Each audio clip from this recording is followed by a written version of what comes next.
Ruth Ann Calhoun pulled the bedsheet over her mother's face, with hands that wouldn't stop shaking. The body underneath was already cold.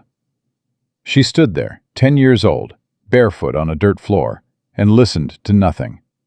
No breathing, no coughing, no whispered prayers.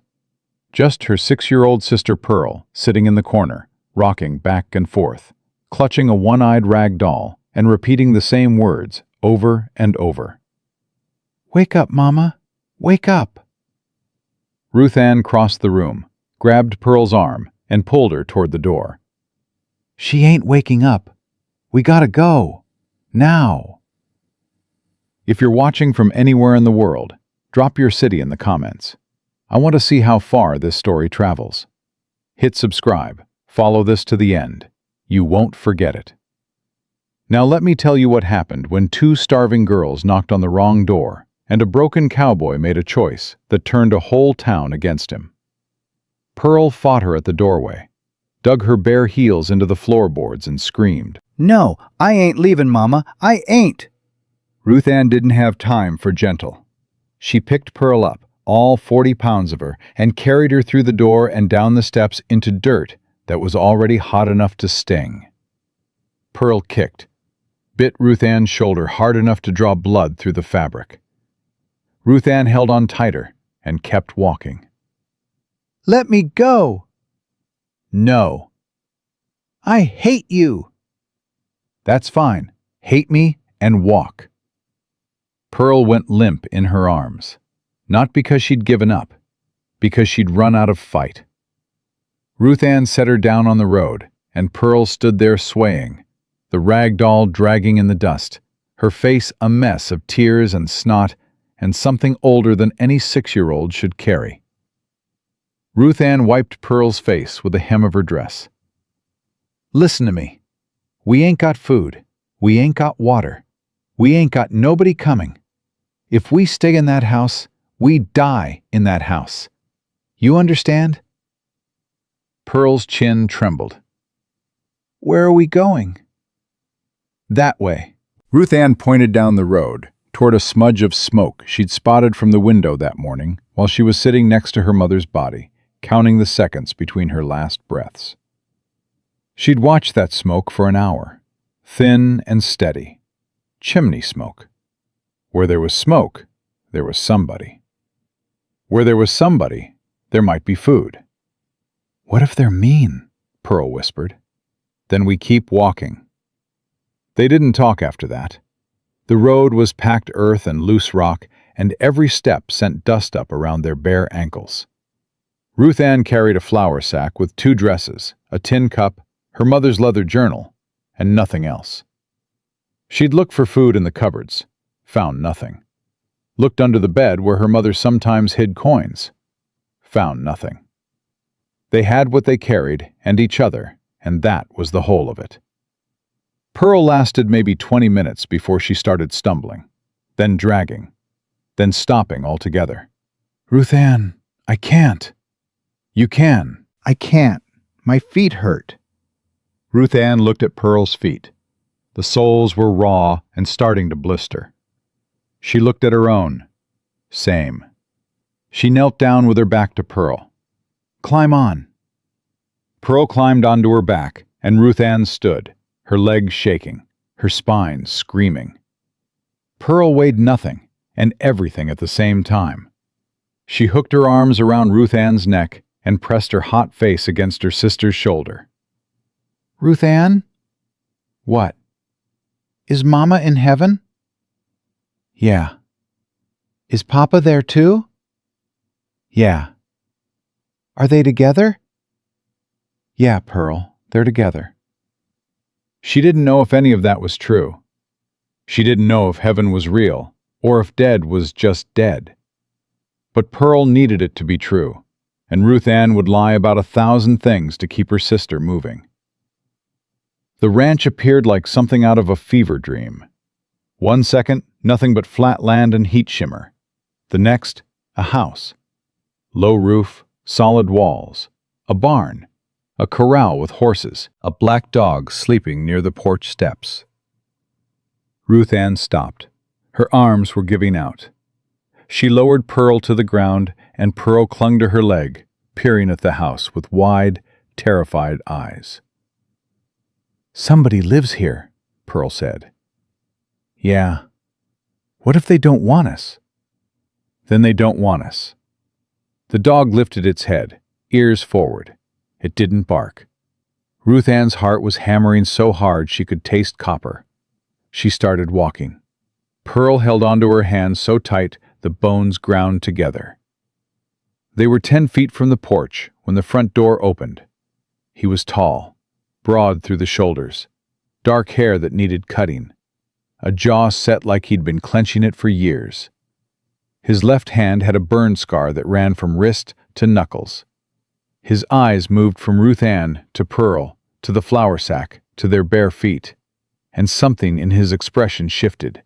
Not softened, shifted. He didn't come down the steps. He stood there and looked at them and said nothing for so long that Pearl pressed her face into Ruth Ann's hip. "Please," Ruth Ann said. Her voice cracked on the word, and she hated it. "My sister needs water." The man's gaze dropped to Pearl, to the way she was shaking, to the blisters on her feet. "Both of you do," he said. His voice was low and rough, like he'd swallowed gravel and never bothered to cough it up. "Come inside." He held the door open. Ruth Ann didn't move. "I ain't gonna hurt you," he said. "But that girl's about to drop. You want to stand out here arguing about it, or you want to get her some water?" Ruth Ann walked through the door. He pulled a chair out, and she guided Pearl into it. He filled a tin cup from a pitcher and set it in front of Pearl. "Drink slow." Pearl grabbed the cup with both hands and drank fast. Water ran down her chin, soaked her dress. Ruth Ann reached for the cup. "Pearl, he said slow." "Let her drink." The man refilled the cup before Pearl finished the first one. "She's half dried out. Give her what she needs." He filled another cup and set it in front of Ruth Ann. She drank, watching him over the rim. He moved to the stove, cut bread, thick slices, put dried beef on a plate, and set it on the table between them. "Eat." Pearl ate like an animal, tearing bread, shoving meat into her mouth, barely chewing. Ruth Ann forced herself to go slow, even though her stomach was cramping. The man leaned against the counter, arms crossed, watching. When the plate was half gone, he spoke. "Where's your folks?" Ruth Ann set down the bread. "Dead." "Both?" "Papa died in the Copper King collapse last winter." Something crossed his face. "I heard about that."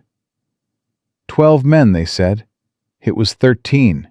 They miscounted my papa." "And your mama?"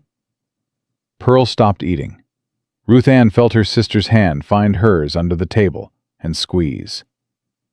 "This morning," Ruth Ann said. "She died this morning." Lung sickness. From the mine dust in Papa's clothes. 3 months of coughing. And then she just stopped. The man uncrossed his arms. "This morning?" "Yes, sir." "And you carried your sister here?" "Wasn't nobody else to carry her." "No kin?" "Papa's brother's somewhere in Nevada. Ain't never met him. Don't know where he is. Don't know if he's alive." "Neighbors?" Ruth Ann's mouth tightened. "Neighbors stopped coming around when Mama started dying. Folks got real busy all of a sudden." The man was quiet for a long moment. His jaw worked like he was chewing on something that tasted bad. Then he said, "What's your name?" "Ruth Ann Calhoun. This is Pearl." "I'm Jesse Ford." Pearl looked up from the plate. "Mr. Ford, can we sleep here tonight? Just tonight. We won't mess nothing up." Jesse looked at Pearl. Looked at her for a long time. Something moved behind his eyes that Ruth Ann recognized because she'd seen it in her mother's face during those last weeks. Grief so deep it had worn grooves. "You can stay tonight," he said. Ruth Ann exhaled. She hadn't realized she'd been holding her breath. Thank you. Room down the hall. He jerked his head toward a doorway.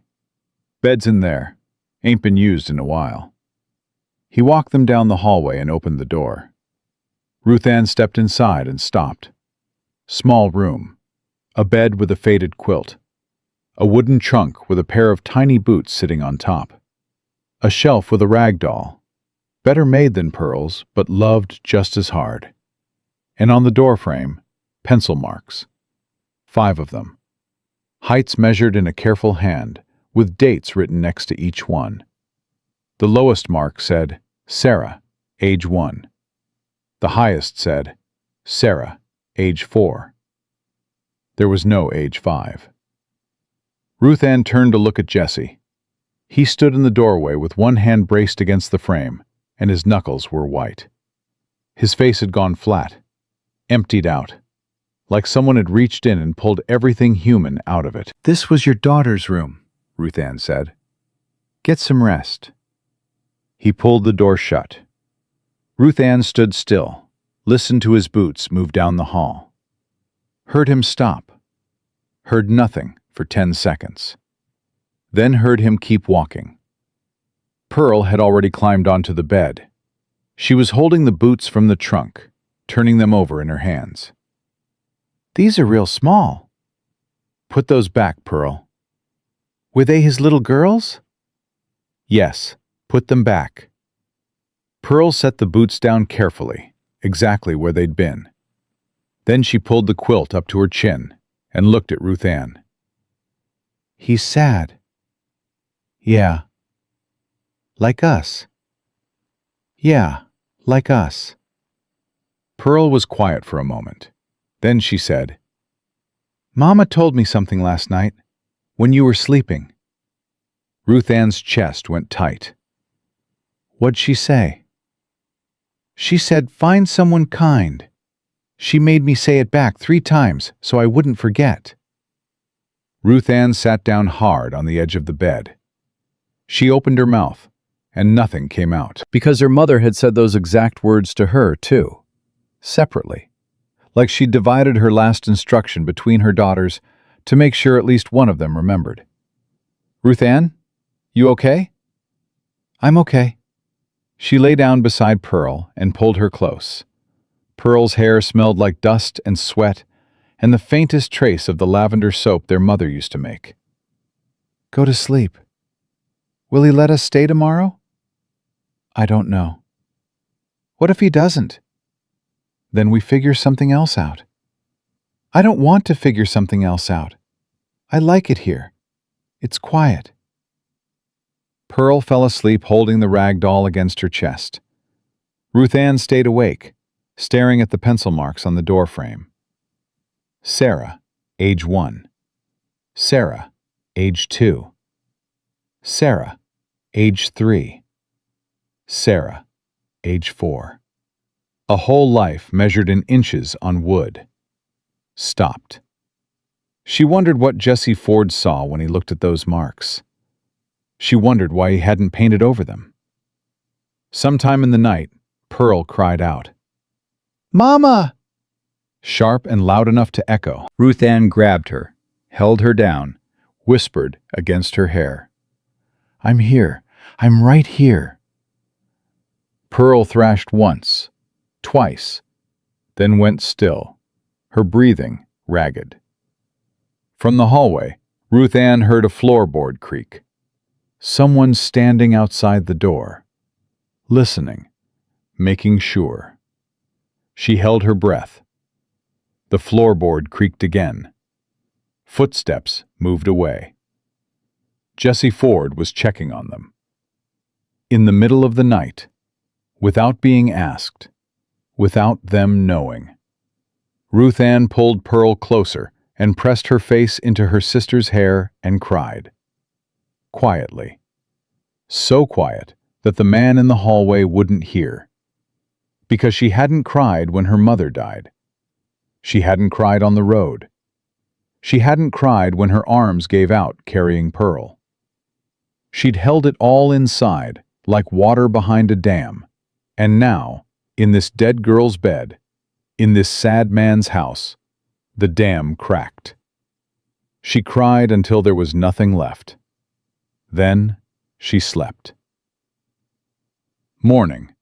The smell of coffee and something frying. Ruth Ann opened her eyes, and Pearl's side of the bed was cold. Empty. She was on her feet before she was fully awake.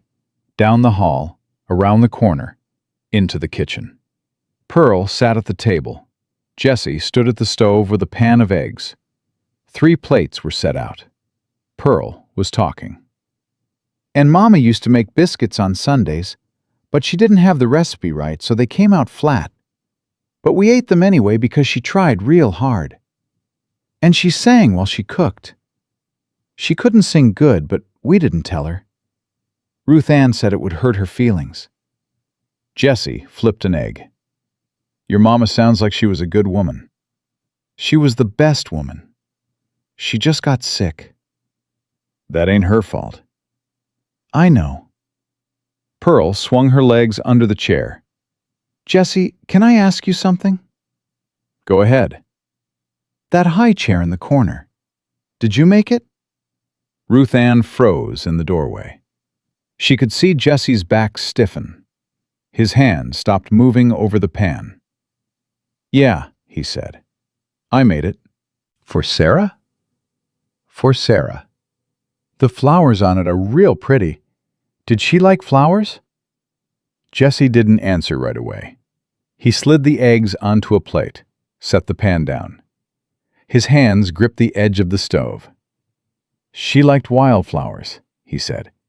Used to pick them out by the creek and bring them back in her fists. They'd be half crushed by the time she got home, but she'd hold them up like she'd found gold. Pearl slid off her chair. Ruth Ann opened her mouth to stop her, but Pearl was already across the kitchen. She stood next to the high chair and ran her fingers over the carved flowers, tracing each one. These are for her, Pearl said, not a question. Yeah. Pearl patted the seat of the high chair, gentle, the way you'd touch something holy. Then she walked back to the table, climbed into her chair, and picked up her fork. I think she knows you miss her, Pearl said. Mamas always know. Jessie Ford stood at the stove with his back to them and didn't move for a long time. When he finally turned around, his eyes were red, but his voice was steady. Eat your eggs before they get cold. They ate. Ruth Ann watched Jessie across the table. He ate with one hand. The other rested on the table near Pearl's plate, close enough to reach her, but not touching. Like a man standing guard over something he wasn't sure he was allowed to protect. When the plates were empty, Ruth Ann spoke. What happens now? Jessie pushed his plate aside. I ride into town today. Talk to some folks. See what the law says about your situation. You think there'll be trouble? He looked at her straight. A man living alone takes in 2 girls who ain't kin. No papers. No woman in the house. People in this territory got opinions about that kind of thing. What kind of opinions? The kind that end with a county commissioner on my porch and you 2 in an orphanage in Cheyenne. Pearl's fork clattered against her plate. I ain't going to no orphanage. Nobody's going anywhere, Jessie said, and his voice dropped into something hard and certain. But I got to get ahead of this before somebody else does. How? Ruth Ann asked. I don't know yet. That ain't exactly reassuring. Wasn't meant to be. It was meant to be honest. Jessie stood up, carried the plates to the basin. While I'm in town, you 2 stay inside. Don't answer the door for nobody. Anybody comes by, you hide in the back room and keep quiet. You think somebody's gonna come? I think Vera Huxton saw 2 girls walking down the East Road yesterday from her husband's bank window. That woman's got a mouth on her that moves faster than a telegraph wire. If she hasn't told half the town already, she will by noon. Ruth Ann's stomach nodded. So people already know, People already suspect. There's a difference. Suspecting means they talk. Knowing means they act. He pulled on his boots, buckled his gun belt, grabbed his hat from the hook by the door. At the doorway, he stopped. "There's bread in the box, milk in the cellar. Don't use the stove." He paused. "I'll be back before dark." "Jesse," he turned. "Why are you doing this?" Ruth Ann asked. "You don't know us. You don't owe us nothing. Why?" Jesse looked at her, then past her, at the high chair in the corner, with its carved flowers and its empty seat. Then back. "Because the last time somebody needed my help, I was 3 days too late." He put his hat on. "I ain't being late again." The door closed behind him. Ruth Ann stood at the window and watched him ride out, his horse kicking up dust on the road toward town. She watched until he was a speck. Then nothing. She turned around. Pearl was on the floor beside the high chair, talking to it in a whisper. "Pearl, what are you doing?" "Telling Sarah about us, so she knows we're not strangers." Ruth Ann opened her mouth, closed it, sat down at the table and pulled her mother's journal from the flour sack. She opened it to the last page. Her mother's handwriting, shaky and thin. "Take care of your sister. Find someone kind." She ran her thumb across the words. Then she turned to the front of the journal. Page 1. Remedy for fever. Willow bark tea, steeped 20 minutes. She started reading. The hours crawled. Ruth Ann went through the journal page by page, memorizing what she could. Pearl played with her rag doll, made up stories, talked to the high chair twice more. Around noon, Ruth Ann found the bread box and made them each a thick slice with butter she found wrapped in cloth in the cellar. Mid-afternoon, Pearl pressed her face to the window. "Somebody's coming." Ruth Ann was beside her in a second. A buggy on the road, coming from town. Not Jesse. Jesse rode a horse. "Get in the back room, now." "But now, Pearl." She grabbed Pearl's hand and pulled her down the hall, into Sarah's room, closed the door, pressed her back against it. Pearl clutched the rag doll to her chest, her eyes huge. "Is it the orphanage people?" "Shh." The buggy stopped. Ruth Ann heard someone climb down. Boots on the porch steps. A knock at the door. Then a voice. A woman's voice. "Jesse? Jesse Ford, you in there?" Another knock, harder. "Jesse, it's Maggie Dunn. I run the store in town. I know you got those girls in there. Vera Huxton told everybody at the post office this morning, so you might as well open the door. I ain't here to make trouble. I brought food." Silence. Ruth Ann's hand tightened on Pearl's. "Look, I can stand out here all day, or you can let me in. But I got a basket of fried chicken and biscuits and a jar of peach preserves that ain't gonna keep in this heat. So I'd appreciate a decision sometime before supper." Pearl looked up at Ruth Ann. "She brought chicken," she whispered. "Hush." "Ruth Ann, she brought chicken and biscuits." Ruth Ann pressed her ear to the door. The woman outside wasn't knocking anymore. She was just standing there, waiting.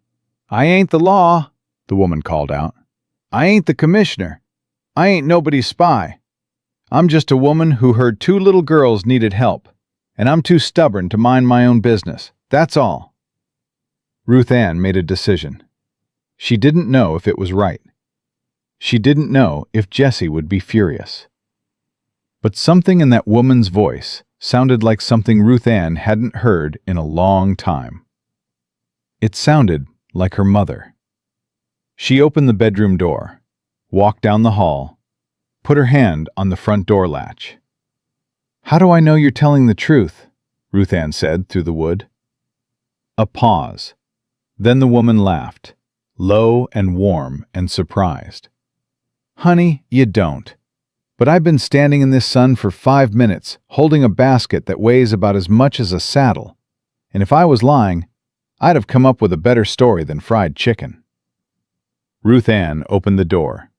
The woman on the porch was tall and lean, with dark hair pulled back tight and eyes that looked like they'd seen enough nonsense to last 3 lifetimes. She wore a practical dress, no lace, no ribbons, and her hands were the hands of someone who worked. She looked at Ruth Ann, and her expression did something complicated. "Lord," she said quietly, "you're just a child." "I'm 10. "I know how old 10 looks, sweetheart. I was 10 once myself, and I didn't have half the steel in my spine that you've got standing in that doorway." She held up the basket. "Can I come in?"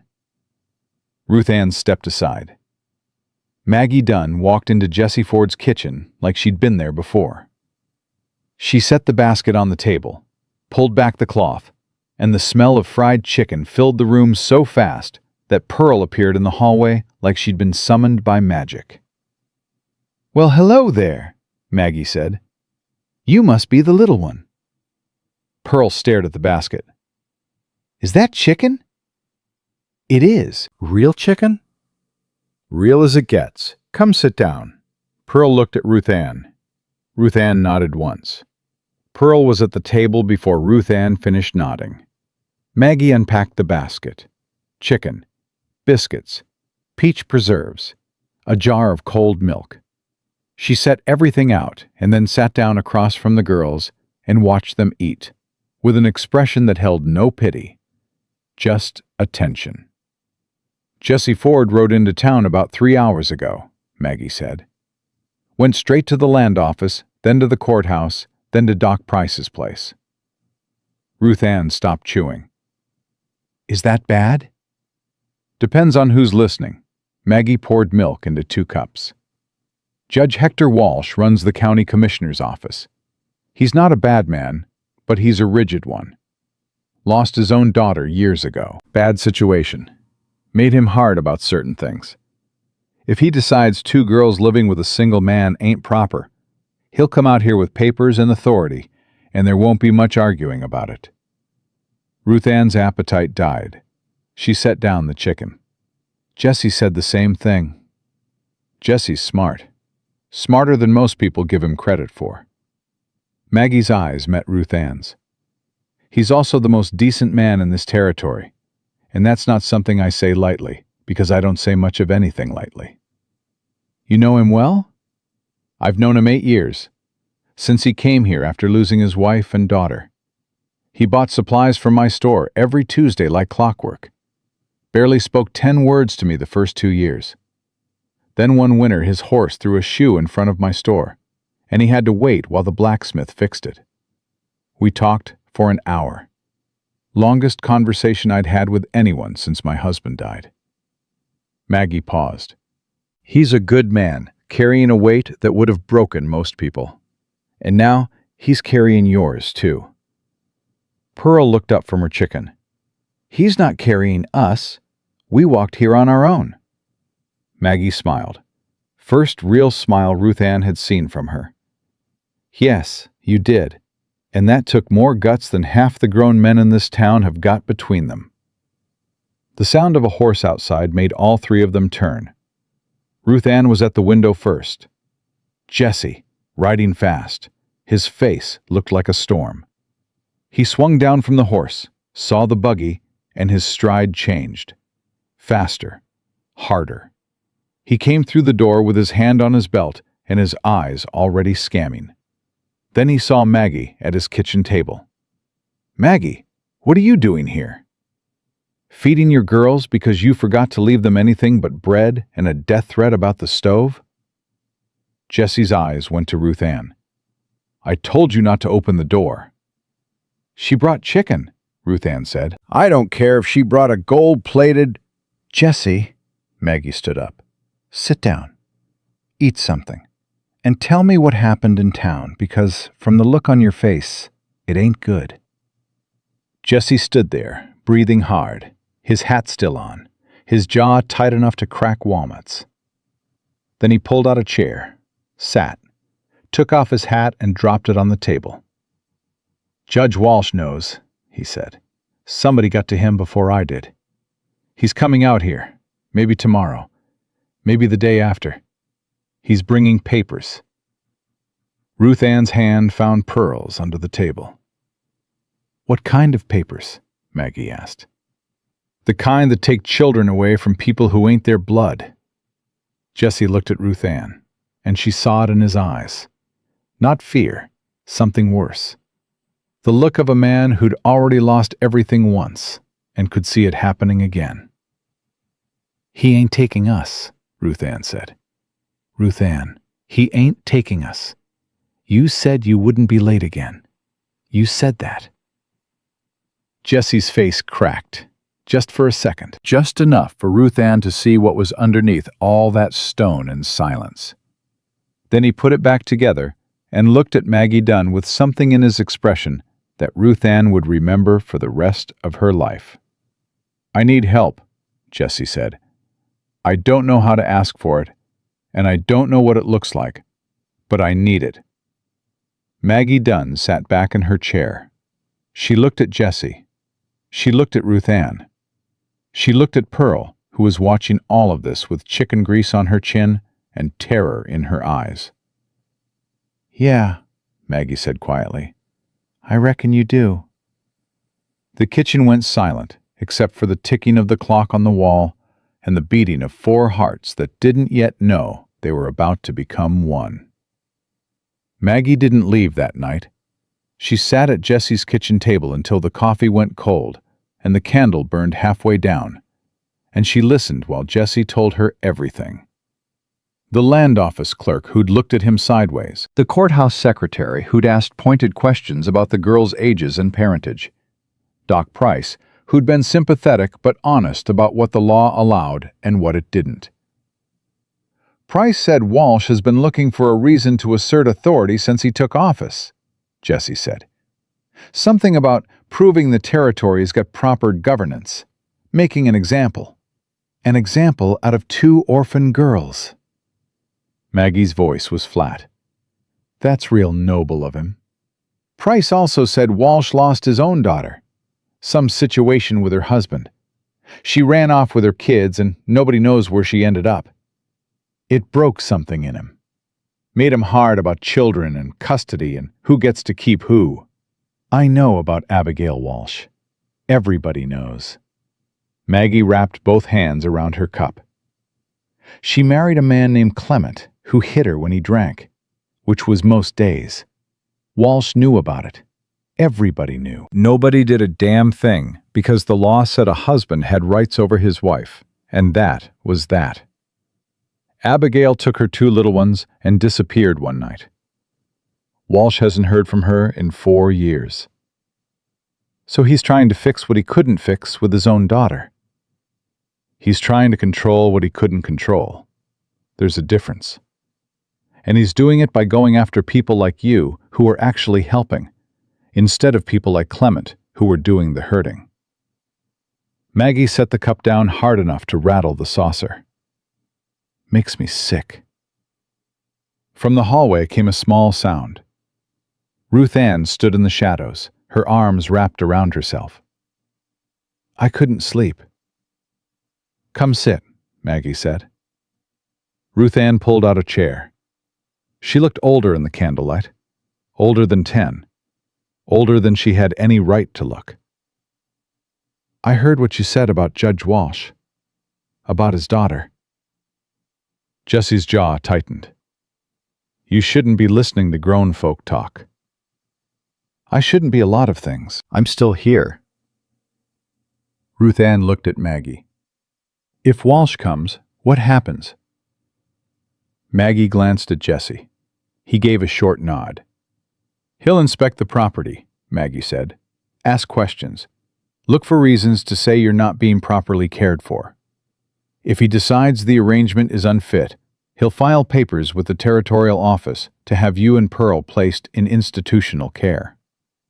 "The orphanage." "Most likely Cheyenne. There's one in Helena, too, but Cheyenne's closer." Ruth Ann's hands flattened on the table. What do they need to see to decide we can stay? A proper household. That means a married couple, preferably. A woman in the home. Legal documentation of guardianship. Financial stability.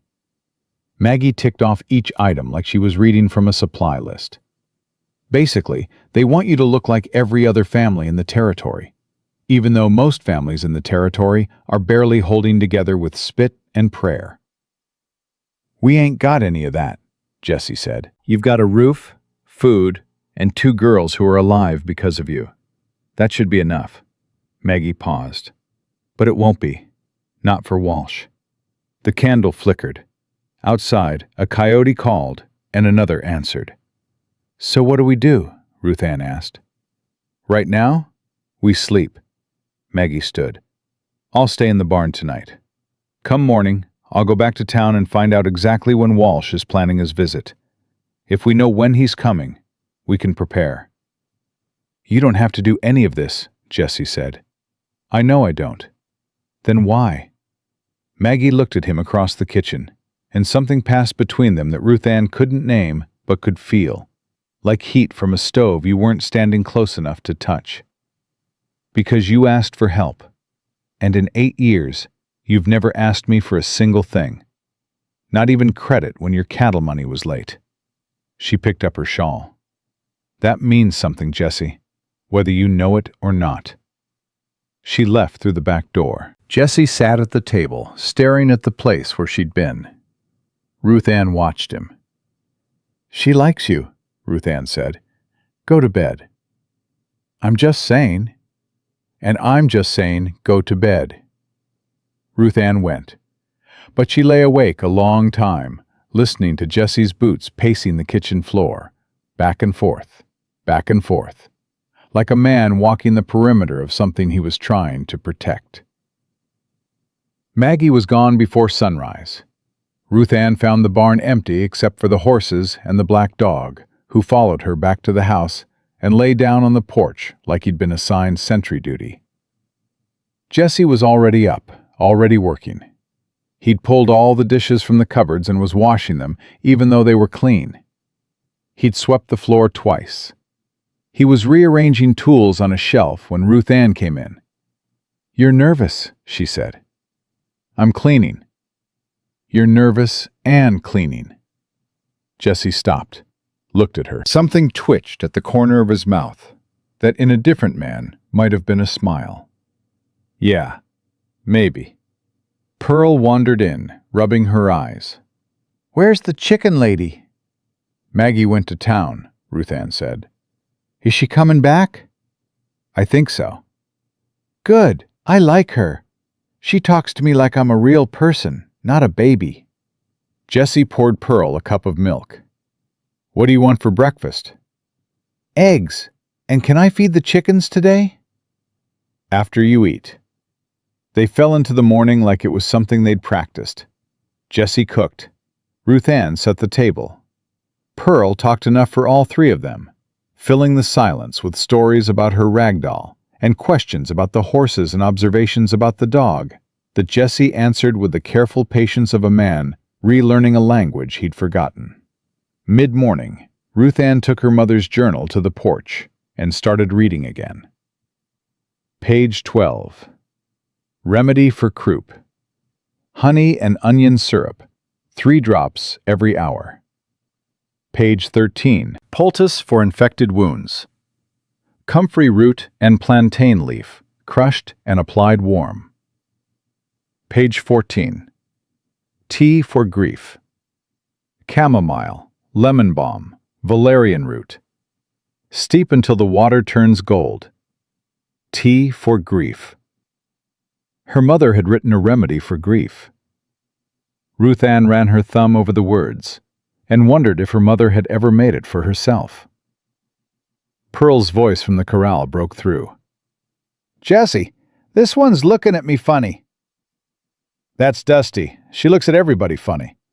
Hold your hand flat when you give her the apple." "Like this?" "Flatter. You want to keep your fingers." Ruth Ann smiled without meaning to. It felt strange on her face, like wearing shoes that didn't quite fit yet. Maggie's buggy appeared on the road just past noon. She was driving faster than she had the day before. Ruth Ann stood on the porch and watched her come, and something about the set of Maggie's shoulders made the smile fall right off. Maggie pulled up, jumped down, and walked to the porch without bothering to tie off the horse. "Where's Jesse?" "Barn." "Get him." Ruth Ann ran. She found Jesse in the back of the barn, mending a bridle. "Maggie's here. Something's wrong." Jesse dropped the bridle and was past her before she finished talking. Ruth Ann followed. In the kitchen, Maggie stood with her hands on the back of a chair, gripping it like she needed something to hold on to. Her face was flushed from the ride, and her jaw was set in a way that reminded Ruth Ann of Jesse. "Walsh is coming tomorrow," Maggie said. "Not in a few days. Tomorrow. Morning." Jesse went still. "How do you know?" "His clerk came into my store an hour ago to buy ink and paper. New forms, he said. Custody transfer forms. I asked him straight out, and he told me Walsh signed the inspection order this morning. He's bringing 2 men with him, Crawford from the land office and a man named Mills who handles child welfare for the territory." "Tomorrow morning. First light," the clerk said. "Walsh wants to catch you unprepared." Jesse turned to the window. His hands hung at his sides, but Ruth Ann could see them shaking. Not with fear, with something hotter. "He's already decided," Jesse said. "He's not coming to inspect. He's coming to take them." "We don't know that." "You just said he brought custody transfer forms, Maggie. He's not bringing those for decoration." "He's bringing them as a possibility. There's a difference between having the papers and filing them." "Not much of one."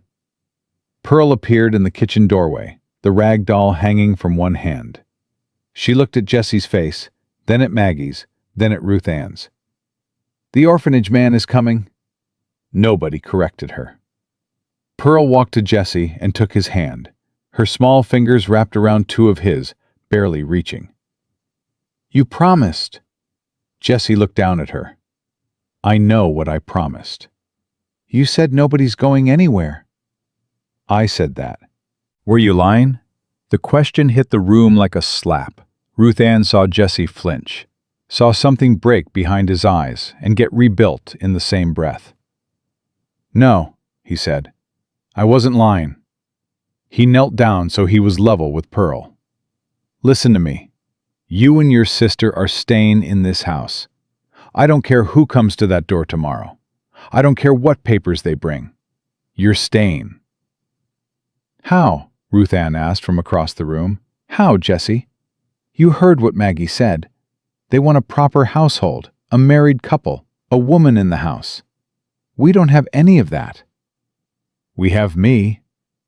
"That ain't enough. You said so yourself." Jesse stood up slowly. He looked at Ruth Ann, and she could see him calculating, turning possibilities over like a man examining stones for cracks. Then he looked at Maggie. Maggie looked back at him. Something passed between them again, that heat Ruth Ann couldn't touch, and this time it crackled. "Don't," Maggie said quietly. "I wasn't. You were thinking it. I can see it on your face." "Maggie." "Jesse Ford, if you are about to ask me what I think you're about to ask me, you better sit down and think real hard about it first." Jesse sat. Maggie sat across from him. Ruth Ann stayed where she was, barely breathing. "It's insane," Jesse said. "Yes, it is." "It wouldn't be real." "Define real." "You know what I mean." "I know what you mean, and I'm telling you to think before you say it. Because once you say it, you can't unsay it." Maggie's voice was steady, but her hands were gripping the table edge. "And I need you to know that whatever you're about to propose, I've already thought about it. I thought about it all the way back from town. I thought about it while I was hitching the horse. I thought about it walking up your porch steps." Jesse stared at her. "You thought about it?" "I did." "And?" Maggie exhaled slow through her nose. She looked at Pearl, who was watching them with the terrified intensity of a child who understood exactly what was at stake, even if she didn't understand the words. She looked at Ruth Ann, who stood rigid by the wall with her mother's journal pressed against her chest like armor. "Those girls walked barefoot down a road with nothing," Maggie said. "Their mother is dead. Their father is dead. There ain't a soul on this earth who gives a damn about them except you. And you're about to lose them because a man with a grudge against the world decided to make them his business." Her voice dropped. "I've been alone 8 years, Jesse. I've watched life happen to other people from behind a store counter. I've told myself I was fine with that. I wasn't fine. I was just too proud to admit I wanted more." "Maggie, I'm not finished." Her eyes locked onto his. "My husband's been dead 8 years. I've mourned him. I've honored him. And I've spent every day since running a store and going home to an empty house and eating supper alone and talking to nobody. You want to know why I brought fried chicken to a man I barely had 10 real conversations with? Because when Vera Huxton stood in my store this morning, running her mouth about those 2 little orphans staying with that strange Ford man, something inside me broke open, and I couldn't sit still anymore." Jesse's throat moved. "Maggie." "I'm saying yes, Jesse, before you even ask. I'm saying yes." The kitchen went so quiet, Ruth Ann could hear her own heartbeat. Jesse's hands were on the table. Maggie reached across and put hers over his. Her fingers were shaking. So were his. "You understand what you're agreeing to," Jesse said.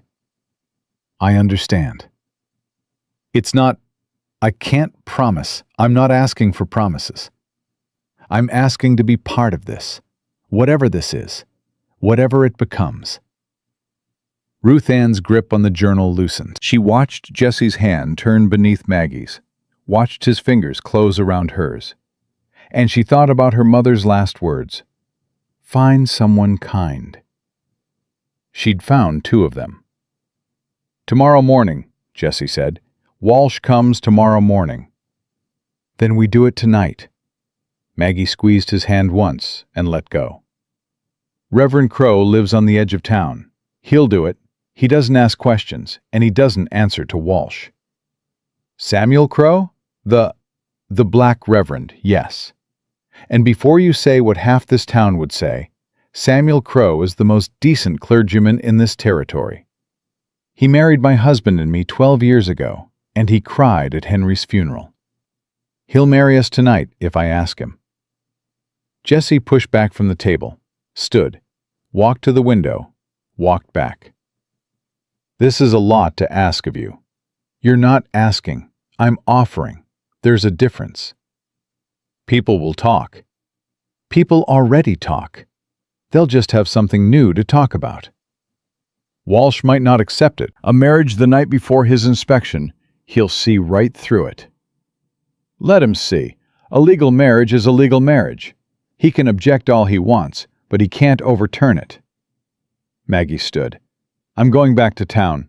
I'll get Reverend Crow. I'll get the papers. I'll be back before sundown." "Maggie, wait." Jesse caught her arm. Not hard, just enough to stop her. "Why?" "The real reason. Not the loneliness, not the empty house. The real reason." Maggie looked at his hand on her arm, then up at his face. "You want to know the real reason? 4 years ago, I applied to adopt an orphan from the Cheyenne home. A little girl, 3 years old, nobody wanted her. They turned me down because I was a single woman, said it wasn't appropriate, said a child needed a father. That little girl spent 2 more years in that place before a couple from Denver took her." Her eyes were bright and fierce. "I've wanted to be a mother my whole life, Jesse, and every time I reached for it, somebody told me I wasn't enough on my own. Well, I'm tired of not being enough. And I'm tired of watching children suffer because the world cares more about rules than it does about love. Jessie let go of her arm. He looked at Ruth Ann. She nodded. He looked at Pearl. Pearl walked over to Maggie and held up the rag doll. This is Birdie. Mama made her. She's missing an eye, but she can still see fine. Maggie knelt down. She took the doll gently and examined it with the seriousness the introduction deserved. Hello, Birdie. You've been well loved, I can tell. She's been through a lot, Pearl said, but she's tough. I can see that. Maggie handed the doll back. Just like the girl who carries her. Pearl hugged the doll against her chest and looked up at Maggie with an expression that held no reservation, no suspicion, just the open, devastating trust of a child who'd decided this person was safe. Are you going to be our mama now? Pearl asked. Maggie's composure cracked. Just a fraction. Just enough to let the light through. I'm going to try, she whispered. If you'll let me. Pearl considered this. Can you make biscuits? Mama made biscuits, but they were always flat. Maggie laughed. The sound was raw and wet and real. I make excellent biscuits. Tall ones. Then okay. Maggie stood, wiped her eyes with the back of her hand, looked at Jessie. I'll be back before sundown. I know.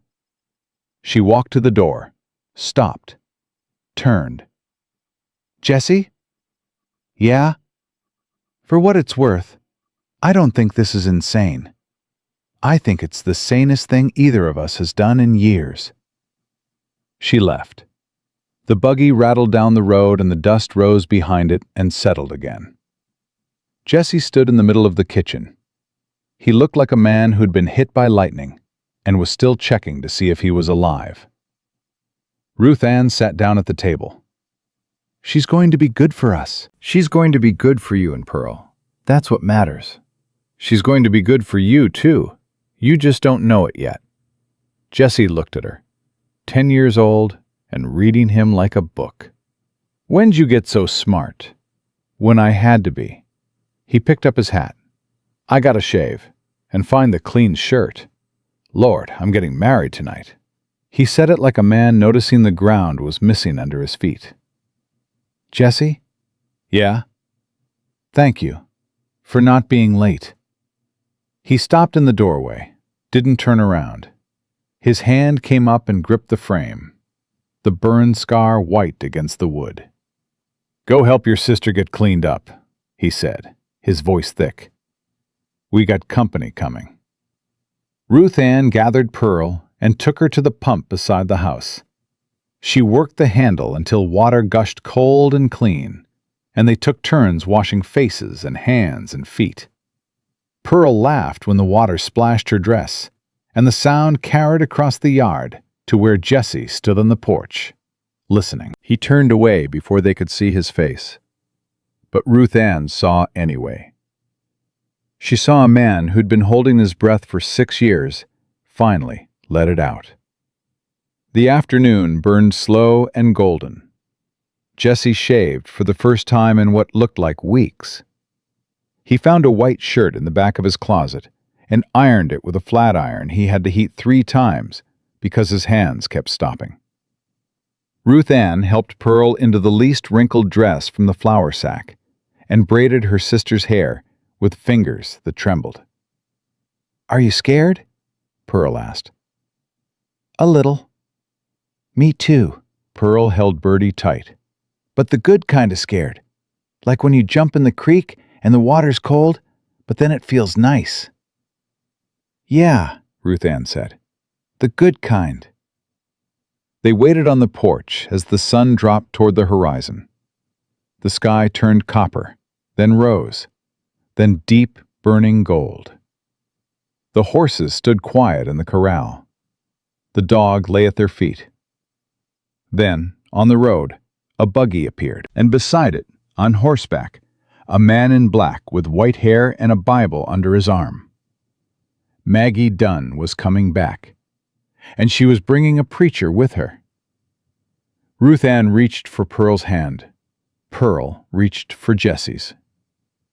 Jesse stood on the porch of the house he'd built for a family he'd lost, wearing a clean white shirt and a wedding ring he hadn't owned that morning, and watched the woman, who was about to change everything, ride toward him through the last light of the day. Nobody spoke. Nobody needed to. Some things don't need words. They just need someone brave enough to show up. Reverend Samuel Crow stepped down from his horse like a man who'd done this kind of thing before. He was tall and thin, with white hair cropped close, and hands that held the Bible the way a carpenter holds a level. Steady. Sure. His eyes moved across the porch, across Jessie, across the two girls, and landed back on Maggie with an expression that said he understood exactly what he'd been brought here to do. "Evening," he said. "Reverend," Jessie said, "I appreciate you coming on short notice." Miss Dunn explained the situation. Crow tucked the Bible under his arm. "I've performed marriages for all kinds of reasons, Mr. Ford. Love, duty, survival, spite.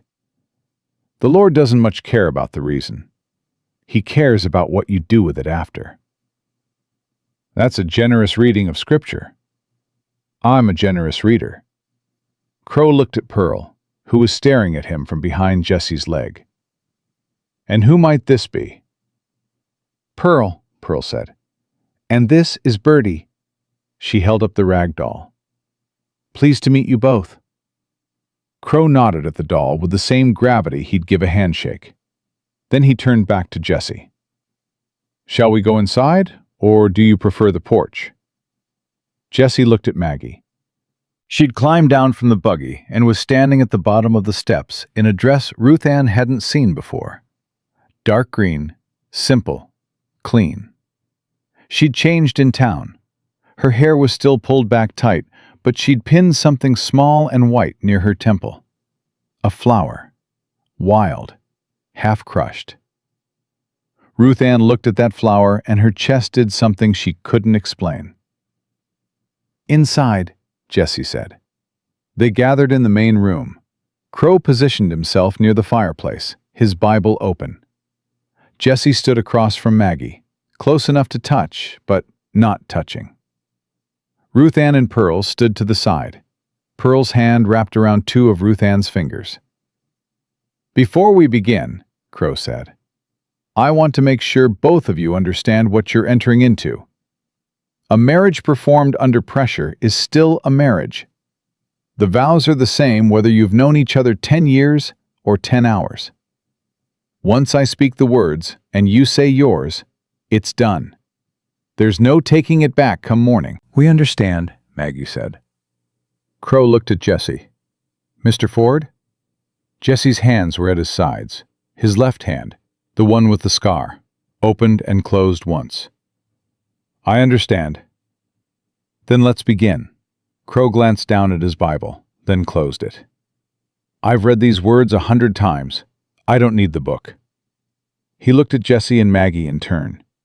"Marriage is a covenant, not a contract. A contract says, I'll do this if you do that. A covenant says, I'm with you regardless of what comes through that door tomorrow, regardless of what this town says or thinks or does. You are choosing each other tonight, and that choice carries weight." Pearl tugged Ruth Ann's hand. "What's a covenant?" she whispered. "A really big promise," Ruth Ann whispered back. "Jessie," Crow said, "do you take Margaret Dunn to be your wife, to stand with her, provide for her, and honor her in all the days that follow this one?" Jessie looked at Maggie. Ruth Ann watched his face and saw something happening behind his eyes. A door opening that had been shut a long time. Not all the way, just a crack, but enough. "I do," he said. "Margaret, do you take Jesse Ford to be your husband, to stand with him, support him, and build with him whatever life asks you to build?" Maggie's chin lifted. "I do." The rings. Maggie reached into her pocket and produced 2 bands. Gold. Simple. She held one out to Jesse, and he took it with fingers that weren't quite steady. He held Maggie's left hand and slid the ring on. His hand was rough against hers, scarred against smooth. Maggie took his hand, the burned one. She didn't flinch from the scar, didn't avoid it. She placed the ring on his finger with a gentleness that made Ruth Ann's throat close up. "By the authority granted to me," Crow said, "I pronounce you husband and wife."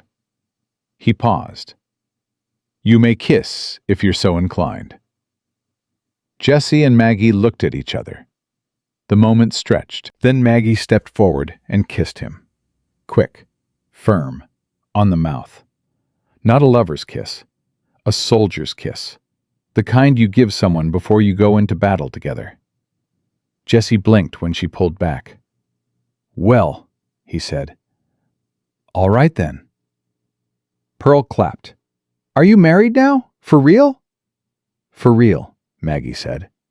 "Does that mean you live here now?" "It does." "Where are you going to sleep?" The question landed like a rock in a still pond. Jesse's ears went red. Maggie's composure held, but barely. "We'll figure that out later," Maggie said smoothly. "Right now, I believe there's the matter of peach preserves that nobody finished yesterday." Crow signed the certificate on the kitchen table, his handwriting precise and unhurried. He wrote the date, the names, the location. Signed his own name with a flourish that spoke of practice. "Keep this somewhere safe," he said, handing it to Jesse. "And keep a copy with someone you trust. If Walsh challenges the marriage, you'll want documentation in more than one location." "I'll keep a copy at my store," Maggie said. "Sarah Chen can hold it." Crow gathered his things. At the door, he stopped and looked at Ruth Ann. "Your mother, when did she pass?" 3 days ago. "I'm sorry for your loss. Was she a woman of faith?" Ruth Ann thought about her mother's hands folded across her chest, about the prayers she'd whispered when she thought the girls were sleeping. "She tried to be." "That's all any of us do." Crow put on his hat. "Mr. and Mrs. Ford, I wish you well. Whatever comes tomorrow, remember that you've built something tonight that's harder to tear down than it looks." He mounted his horse and rode into the dark. They stood on the porch and listened to the hoofbeats fade. "It's done," Maggie said. "It's done," Jesse said. Ruth Ann took Pearl inside. She put her sister to bed, pulled the quilt up, and sat on the edge while Pearl arranged Birdie on the pillow beside her. "Ruth Ann?" "Yeah?" "I think Mama sent them to us, Jesse and Maggie. I think she sent them." "Maybe she did." "She told me to find someone kind. We found 2 someones." Ruth Ann smoothed Pearl's hair back from her forehead. "Go to sleep. Tomorrow's going to be a big day." "The bad man's coming." "Yeah." "But we've got Jesse and Maggie now." "We do." Pearl closed her eyes. "Then I ain't scared." Ruth Ann stayed until Pearl's breathing evened out. Then she crept to the window and looked toward the porch. Jesse and Maggie sat on the steps, not quite touching, not quite apart. Maggie was talking, her voice too low to make out. Jesse was listening with his whole body, the way Ruth Ann had noticed he did. Not just his ears, his shoulders, his hands, the angle of his head. Like he was trying to absorb every word through his skin. Maggie stopped talking. Jesse said something short. Maggie laughed, quiet and surprised, and Jesse's shoulders dropped an inch. Just an inch. But Ruth Ann saw it. 6 years of holding himself rigid, and one woman's laugh brought him down an inch. Ruth Ann went to bed. She dreamed of her mother, standing in a field of wildflowers, holding Sarah Ford by the hand. Both of them smiling, both of them waving. When she woke up, The sky outside was barely gray, and somewhere in the house, Maggie was already moving. Ruth Ann dressed fast, found Maggie in the kitchen, coffee started, bread sliced, butter on the table. Maggie had changed into a practical dress and an apron that Ruth Ann was certain hadn't been in this house yesterday. "I brought a few things from town," Maggie said before Ruth Ann could ask. "Figured if Walsh is looking for a woman's touch, we might as well give him one." "You think of everything." "I think of what needs thinking of. Your job is to get Pearl up, get her fed, and get her looking like the happiest, healthiest child in Montana territory. Can you do that?" "Yes, ma'am." "Don't call me ma'am. Makes me feel old." Maggie cracked an egg into a pan with one hand. "Call me Maggie. Or, if you're feeling generous, call me something warmer. But only when you're ready." Ruth Ann nodded. She got Pearl up, washed her face, braided her hair, put her in the better of the two dresses from the flour sack, the one with fewer stains, and only one small tear that Ruth Ann had stitched closed the night before with thread from Maggie's sewing kit. Jesse came in from outside. He'd already fed the horses, checked the fence line, and split enough wood to last a week. He wore the same white shirt from last night, pressed again, and he'd shaved so close his jaw looked raw. "Anything from the road?" Maggie asked. "Nothing yet. They'll come from the east. We'll see the dust before we see them." Jesse poured coffee, drank it standing, set the cup down, picked it up, set it down again. "Jesse," Maggie said, "sit down. You're making the furniture nervous." He sat. Pearl climbed into the chair beside him and started eating eggs. "These are good. Better than yours, Jesse." "Thanks for that, Pearl." "Maggie, can you teach me how to make eggs like this?" "Anytime you want." "Today?" "Maybe not today, sweetheart. Today we've got other business." The word business landed hard. Pearl's fork stopped. She looked at Jesse, then at Maggie, then at Ruth Ann. "He's coming today. The judge." "He is," Maggie said. "And when he gets here, we're going to be polite and calm and honest. We're going to show him a family sitting at a table eating breakfast together, because that's what we are." "What if he doesn't believe us?" "Then we make him believe us." "How?" Maggie reached across the table and took Pearl's hand. "By being exactly what we are. Nothing more, nothing less." They finished breakfast. Maggie washed the dishes.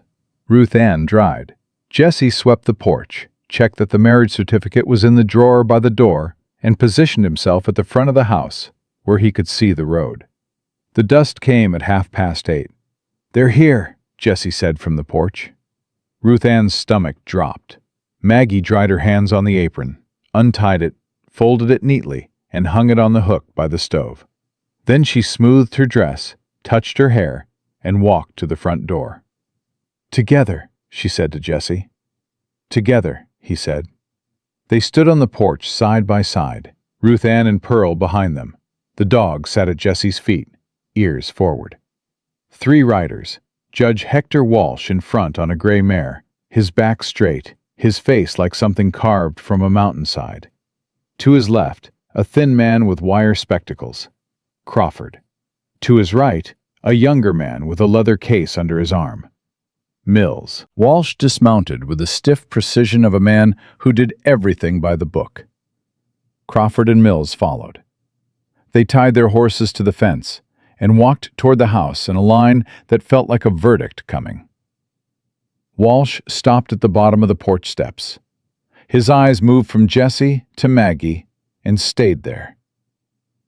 "Mr. Ford," he said, "I'm Judge Hector Walsh, County Commissioner. I know who you are. I'm here to conduct an inspection of the living arrangements of 2 minor children reportedly in your custody." Walsh's voice was flat, practiced. "These are my associates, Mr. Crawford from the Land Office and Mr. Mills from Territorial Child Welfare." "I know why you're here, too," Jesse didn't move from the porch. Before you start, there's something you should know. I got married last night. Walsh's expression didn't change. Married. Reverend Samuel Crow performed the ceremony right here, in this house. I have the certificate inside. And who is the bride? Maggie stepped forward. I am. Margaret Dunn. Margaret Ford, now. Walsh looked at her for a long time.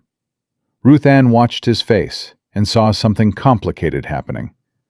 Not surprise exactly, more like a calculation being revised. Margaret Dunn, he said. You run the general store. I do. And you married Jesse Ford last night. I did. The night before a scheduled custody inspection. The timing is what it is, Judge. We didn't plan it around your schedule. Crawford spoke up, his voice thin and sharp.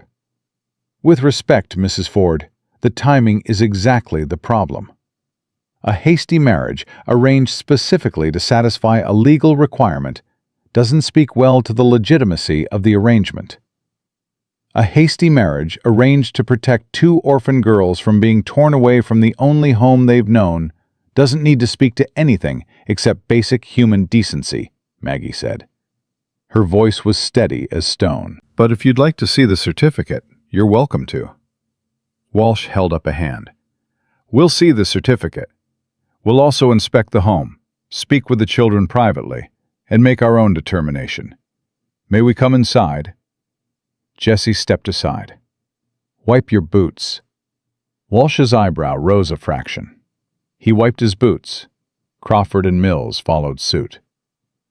Inside, Maggie had the kitchen looking like something from a catalog. Clean surfaces, fresh coffee. 4 places still set at the table from breakfast. Evidence of a family that had eaten together that morning. Walsh's eyes cataloged everything, moving from detail to detail like a man reading a ledger. Jesse produced the marriage certificate from the drawer. Walsh examined it, holding it up to the light, checking the signatures, the date, the seal. Reverend Crow, Walsh said. He's legitimate? He married my first husband and me 12 years ago, Maggie said. He's been performing ceremonies in this territory for 20 years. If you're questioning his authority, I'd suggest you take it up with him directly. Walsh handed the certificate to Crawford, who made notes in a small book. Then Walsh turned to the children. I'd like to speak with the girls. Alone. Jesse's jaw locked. No. Mr. Ford, it's standard procedure. I don't care what it's standard. You're not taking them into a room by themselves. Jesse, Maggie's hand found his arm. It's all right. Let them talk. Maggie, trust me. Jesse looked at Ruth Ann. She met his eyes and nodded once. She could do this. She'd been doing hard things since before she could remember. Walsh led them to the sitting room, closed the door, pulled a chair around to face the settee where Ruth Ann and Pearl sat. Crawford and Mills stayed in the kitchen with Jesse and Maggie. Walsh sat. He studied them for a moment. Up close, Ruth Ann could see the lines in his face, the deep creases around his mouth that came from frowning more than smiling. But his eyes weren't cruel. They were tired. Tired and searching for something. Ruth Ann, he said, how old are you? 10, sir. And Pearl? 6. I'm sorry about your mother. Thank you. Can you tell me what happened, in your own words? Ruth Ann told him. The mine collapse, her father, the 13th man, her mother's slow decline, the coughing that wouldn't stop. The morning she pressed her ear to her mother's chest and heard nothing. Walking barefoot down the road with Pearl on her back. Finding Jesse's ranch. Walsh listened without interrupting. When she finished, he was quiet for a long moment. And Mr. Ford, how has he treated you? He gave us water when we were dying of thirst. He gave us food when we hadn't eaten in 2 days. He gave us his dead daughter's room and never once made us feel like we didn't belong in it. His daughter's room. Walsh's expression shifted. Sarah. She died when she was 4. Diphtheria. Jessie keeps her boots on the trunk and her height marks on the doorframe. He ain't painted over them. He ain't moved them. He just lives with them every day and doesn't complain about it. Walsh's hand went to his knee, gripped it. Ruth Ann saw his knuckles whiten. And Mrs. Ford? The marriage happened very quickly. Maggie came because she heard we needed help. Ruth Ann leaned forward. You want to know if this family is real, Judge? It's 3 days old. But it's more real than anything I've had since my mama got sick. Walsh's jaw worked. He looked at Pearl. And you, young lady, are you happy here? Pearl held Bertie against her chest. Jessie's teaching me about horses. Maggie makes tall biscuits. Ruth Ann reads to me from Mama's book at night. She paused. My mama said find someone kind. We found 3 someones.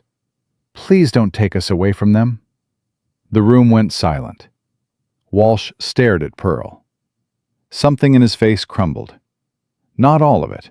Not the official mask, or the rigid posture, or the practiced authority. But something underneath. Something personal that he'd been guarding. He stood abruptly. Wait here. He walked out. Ruth Ann heard his boots cross the kitchen floor. Heard the front door open and close. Heard nothing for a full minute. Pearl looked at Ruth Ann. Did I say something wrong? No, baby. You said everything right. In the kitchen, Maggie stood at the counter with her arms crossed. Crawford was writing in his notebook. Mills stood near the door looking uncomfortable. Jessie was by the window, rigid as a fence post. The front door opened. Walsh came back in. His eyes were red at the edges, but his voice was steady. Mr. Crawford, Mr. Mills, I've completed my assessment. Crawford looked up. And your determination? Walsh stood in the center of Jessie Ford's kitchen. He looked at the 4 place settings on the table. The coffee cups, the apron on the hook, the high chair in the corner with its carved flowers, the marriage certificate lying on the counter. These children are in a stable, loving home, Walsh said. The marriage of Mr. and Mrs. Ford, while recent, is legally binding and provides the female guardianship required by territorial statute. I see no grounds for removal. Ruth Ann's knees went weak. She grabbed the doorframe of the sitting room. Crawford's pen stopped. Judge, with all due respect, the circumstances are that 2 orphan girls found shelter with a decent man who fed them and housed them, and then married a decent woman to make sure they could stay. If that doesn't meet our standard for child welfare, then our standard is wrong.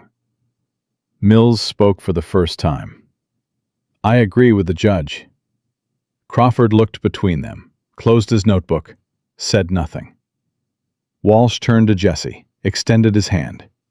Mr. Ford, I came here expecting to find something improper.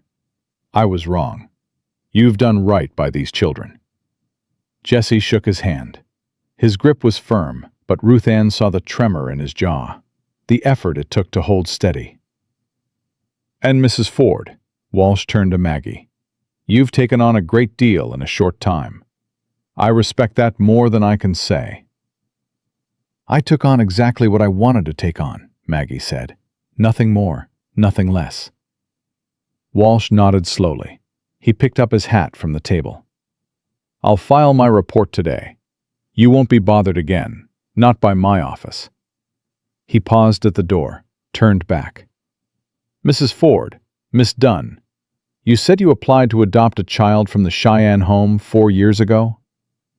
Maggie went still. I did. They turned you down. They did. Walsh's face did something Ruth Ann would remember for a long time. It broke and rebuilt itself in the space of a breath. That was wrong. I want you to know that. For whatever it's worth coming from a man who's made his share of mistakes, that was wrong. He walked out. Crawford and Mills followed. They mounted their horses and rode away without looking back. Maggie's hand found the counter. She gripped it hard enough to turn her knuckles white. Her head dropped forward and her shoulders shook once. Just once. Jesse crossed the kitchen in 2 strides. He put his hand on her back. Not pulling her close, just letting her know he was there. "It's over," he said. Maggie lifted her head. Her eyes were wet, but her voice was iron. "It's not over. It's just beginning." She turned to face him. "But the worst part is done." Pearl came running from the sitting room and threw herself at Jesse's legs. "We can stay? We really can stay?" Jesse picked her up, held her against his chest with one arm. His scarred hand cradled the back of her head. "You can stay. For good." Ruth Ann stood in the doorway. She looked at Jesse holding Pearl. She looked at Maggie, wiping her eyes with the back of her hand. She looked at the high chair in the corner, and the marriage certificate on the counter, and the 4 coffee cups on the table. Find someone kind. They'd found them. Against every odd. In the last place anyone expected. They'd found them. Maggie caught her eye across the kitchen, held out her hand. Ruth Ann crossed the room and took it. Maggie pulled her in close, and Ruth Ann let herself be held. Let herself press her face against Maggie's shoulder and breathe in the smell of coffee and flour and something warm that didn't have a name yet, but might, given time, smell like home. "Thank you," Ruth Ann said into Maggie's shoulder. "Don't thank me," Maggie said. "Just stay." "That's all the thanks I need." Jesse set Pearl down. He looked at Maggie over Ruth Ann's head. Their eyes met and held. Not love, not yet, but something that was learning to become it.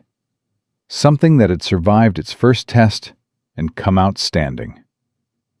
"Well," Jesse said, "I suppose we should figure out what married people do on a Tuesday morning." Maggie laughed. The sound filled the kitchen, warm and startled and alive. "I suppose we start by doing the dishes."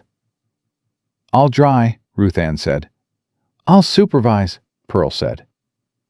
And they did the dishes together, the 4 of them, in a kitchen that had been too quiet for too long. While outside, the sun climbed higher, and the dust from Walsh's departure settled on the road and disappeared.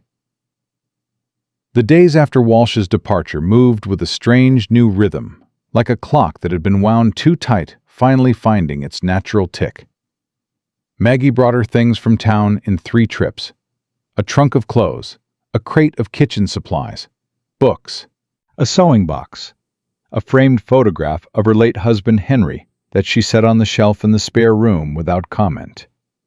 Jesse watched her unpack from the doorway. "You can put that anywhere you want," he said, nodding at the photograph. "It stays in my room."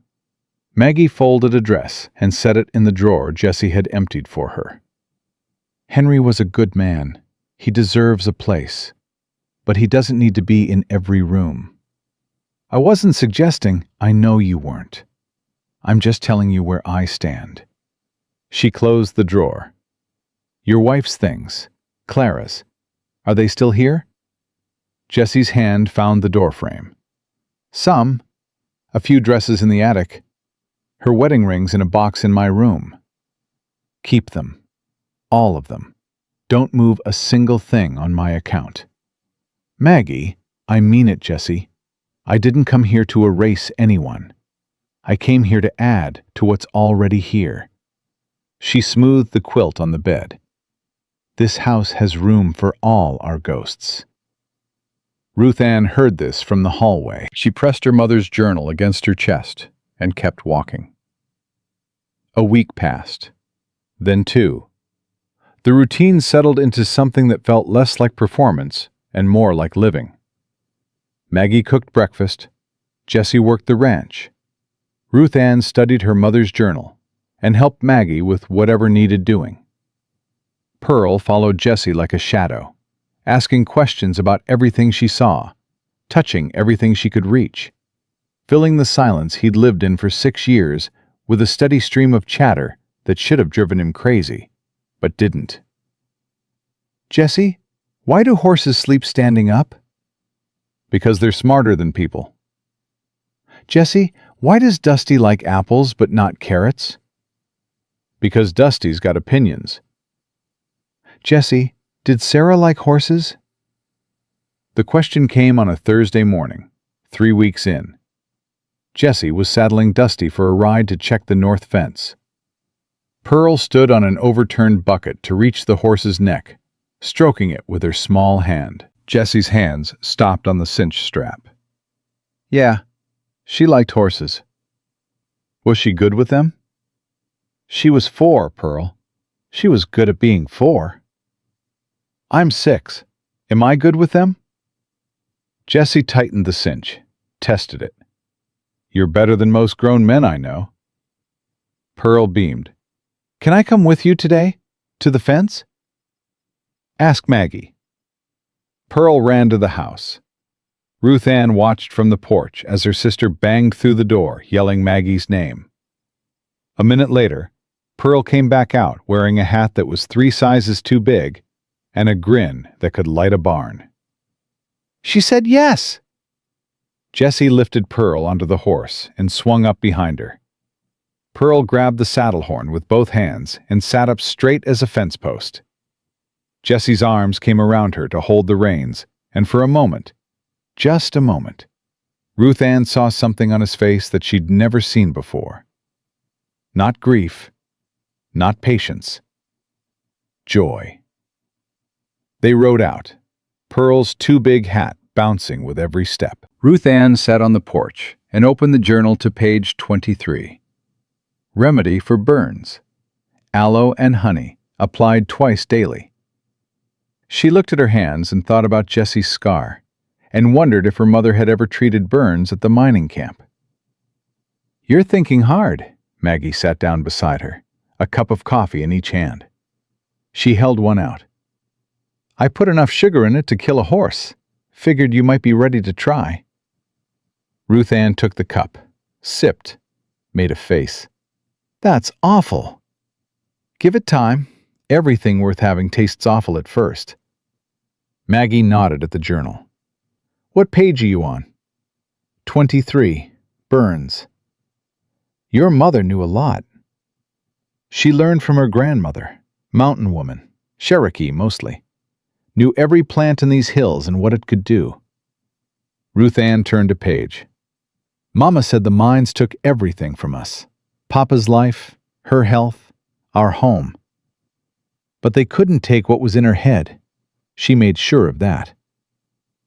Maggie was quiet for a moment. "Doc Price charges $2 a visit. Most families around here can't afford that." Jessie said the same thing. "Smart man." Maggie sipped her coffee. "I'm not saying you should hang a shingle tomorrow, but that knowledge you're carrying, it's worth something. To you and to people who need it." Ruth Ann looked at the journal, ran her thumb along the spine. "Mama would like that. Her work helping people, even after she's gone." "Then that's what we'll work toward." The afternoon sun was high and hot when the sound of hoofbeats brought Ruth Ann off the porch. Not Jessie. Jessie and Pearl had ridden north. This rider came from the east, from town. A single man on a bay horse.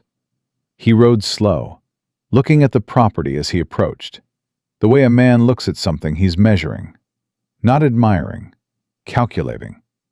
He was lean and weathered, maybe 45, with a face that might have been handsome once, but had gone hard. A scar ran through his left eyebrow, splitting it in two. He wore clothes that were too clean for a working man and too dusty for a townsman. Travel clothes. He'd come from somewhere far. He stopped at the fence and dismounted, looked at Ruth Ann on the porch, looked at the house, looked at the barn. "This the Ford Ranch?" he asked. Who's asking? Name's Virgil Calhoun. Ruth Ann's blood went cold. Maggie appeared in the doorway behind her. Can I help you? The man's eyes moved to Maggie. I'm looking for my brother's children, Ruth Ann and Pearl Calhoun. I was told they were here. Maggie's hand found Ruth Ann's shoulder. And who told you that? County clerk in town. Nice fella. Very helpful once I explained who I was. Ruth Ann's legs felt like water. Virgil Calhoun. Her father's brother. The one in Nevada. The one they'd never met. The one her mother never talked about except once, late at night, when she thought Ruth Ann was sleeping. Your Uncle Virgil is not a good man, baby. If he ever comes looking, you run. Ruth Ann, Maggie's voice was calm, steady. Go inside. No. Ruth Ann, I said no. Ruth Ann stepped forward. Her hands were shaking, but her voice held. I know who you are. Papa's brother. The one from Nevada. Virgil Calhoun smiled. It didn't reach his eyes. So your daddy did talk about me. My mama talked about you. Not much. Not kindly. The smile flickered. Your mama and I didn't see eye to eye on certain matters. That's between grown folks. He took a step toward the porch. I heard about your daddy. Heard about your mama, too. I'm sorry for your loss. Don't be. You didn't come to the funeral. I didn't know about the funeral. Everybody in the territory knew about the mine collapse. It was in every newspaper from here to California. 13 men dead. You didn't come because you didn't care. Virgil's jaw tightened. I came now. Why? Because you're my brother's children. Your blood. And blood belongs with blood. Maggie stepped out onto the porch.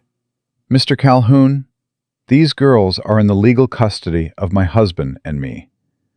We were granted guardianship by Judge Hector Walsh after a formal inspection. I'm aware of the judge's decision.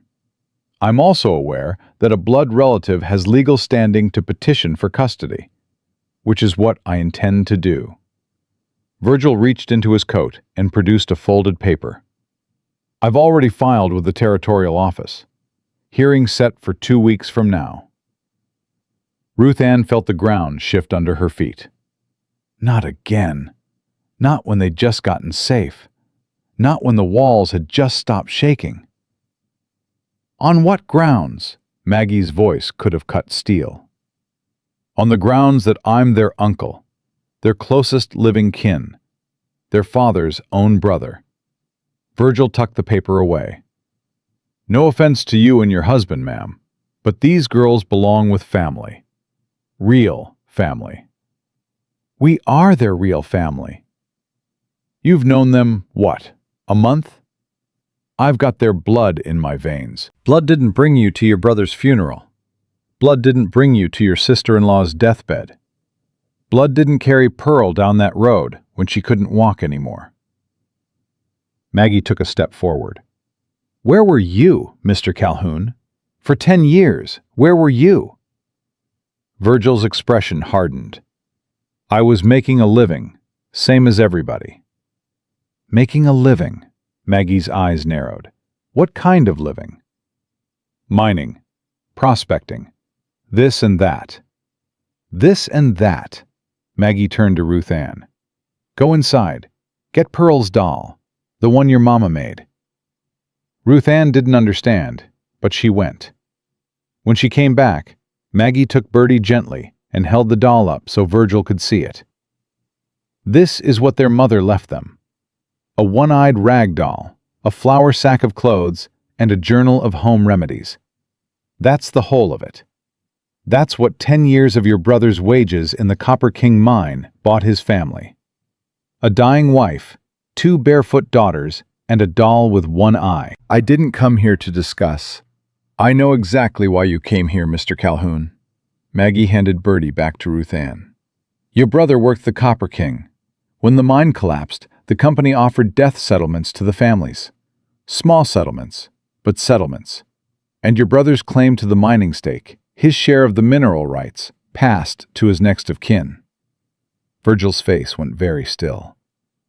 You're not here for these girls, Maggie said.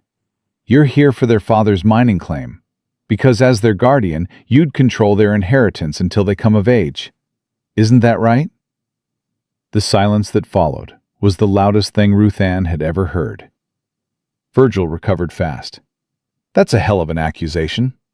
It's a hell of a coincidence that you show up 3 weeks after the custody is settled, with paperwork already filed, knowing exactly which clerk to talk to and which judge to petition. That's not grief driving you here, Mr. Calhoun. That's arithmetic. Those girls have rights to their father's estate. I'm here to make sure those rights are protected. Protected by you, who never sent a letter, never sent money, never once in 10 years acknowledged those girls existed until there was something to gain from it. Virgil's eyes went to Ruth Ann. Something in them shifted. Not guilt. Calculation. He was recalculating, adjusting his approach. Ruth Ann, he said, his voice softer now. I know this is confusing. I know you don't know me. But I'm your blood. Your daddy and I grew up together. We shared a room until I was 16. He was a good man, your daddy. I know he was. He would have wanted you with family. He would have wanted us alive. That's what Jesse and Maggie gave us. I'm not saying they didn't help. I'm grateful for what they did. But a temporary arrangement isn't the same as family. There's nothing temporary about this. Ruth Ann's voice came out harder than she expected. Maggie married Jesse to keep us. She gave up her store, her house, her whole life. Jesse gave us his dead daughter's room. His dead daughter's room, Mr. Calhoun. You think a man does that for a temporary arrangement? Virgil's jaw worked. I'll see you at the hearing, he said. He mounted his horse, turned it toward the road, and rode without looking back. Ruth Ann's knees gave out. She sat down hard on the porch steps. Maggie sat beside her and pulled her close. He wants Papa's mining claim, Ruth Ann said. I know. He doesn't want us. I know that too. What are we going to do? Maggie's arm tightened around her. We're going to fight. Jesse came back with Pearl at sunset. Pearl was sunburned and grinning, chattering about a hawk she'd seen, about Dusty nearly stepping on a rattlesnake, about how Jesse let her hold the reins for a whole minute. She ran inside to tell Maggie everything, and Jesse stayed on the porch with Ruth Ann. She told him. All of it. Every word. Jesse listened. He didn't interrupt. He didn't pace. He stood very still with his hands on the porch railing and his eyes on the road where Virgil Calhoun had disappeared. When Ruth Ann finished, Jesse's knuckles were white against the wood. He ain't taking you, Jesse said. He's got legal standing. Blood kin. I don't care if he's got the president's signature. He ain't taking you. Jesse, this is different from Walsh. Walsh was wrong, but he meant well. Virgil doesn't mean well. He means money. Jesse turned to her. How do you know about the mining claim? Maggie figured it out. She said Papa had mineral rights, a share in the mine. The death settlement plus the claim would pass to us, to Pearl and me. And as your guardian, Virgil would control it. Until we're 18. That's 12 years of our money going into his pocket. Jesse's expression went dark. Not angry. Dangerous. The difference between a man who is upset and a man who is deciding what to do about it. How much are we talking? I don't know, but it's got to be enough to bring a man all the way from Nevada with a lawyer's paperwork already filed. He came prepared. He came hunting. Jesse was quiet for a long time. When he spoke, his voice was measured and deliberate. Your mama. In that journal of hers. Did she ever write anything about your father's work? His contract with the mine? Anything about the claim? Ruth Ann thought. I've been reading the remedies. I haven't gone through the back pages. Mama wrote notes in there, too. Lists. Things she needed to remember. Go look, tonight. Read every page. If your mama knew about the claim, she might have written something down. Ruth Ann went inside. She sat on the bed with the journal while Pearl slept beside her and turned to the back. Past the remedies, past the recipes, into the pages where her mother's handwriting became shakier, and the entries became less about medicine and more about survival. Grocery lists, debts owed, names of people who'd promised to help and hadn't. And then, on the second-to-last page, a list written in careful, deliberate script, different from the shaky handwriting that came before, like her mother had steadied her hand on purpose. Thomas Calhoun, Copper King Mine, stake certificate number 7714, filed with the Butte Land Office, August 1880. 1/13th share of mineral rights. Death benefit payable to surviving spouse or children. Do not let Virgil know. The last 4 words were underlined 3 times. Ruth Ann stared at the page. Her mother had known about the claim, known about Virgil, known that he'd come for it. And she'd written it down in the one place she trusted Ruth Ann to look. She carried the journal to the kitchen, where Jessie and Maggie sat at the table with cold coffee between them. She set the journal open to the page and watched their faces as they read. Maggie's finger traced the underlined words. She knew he'd come. She knew what he was, Ruth Ann said. She told me once, when she thought I was sleeping. She said if Virgil ever came looking, I should run. You're done running, Jessie said. The stake certificate is filed in Butte, Maggie said. If we can prove the girls are the legal beneficiaries, and if we can prove Virgil's petition is motivated by financial gain rather than genuine concern for their welfare, any judge worth his gavel would throw out his claim. Walsh, Jessie said. Walsh owes us. Walsh doesn't owe us anything, but Walsh is a man who made a mistake and knows it. A man like that might be willing to make things right. You think he'd testify? At the hearing? I think he'd do more than testify. I think he'd preside. Maggie closed the journal carefully. If we can get this hearing moved to Walsh's court instead of the territorial office, we've got a chance. Walsh has already seen this family.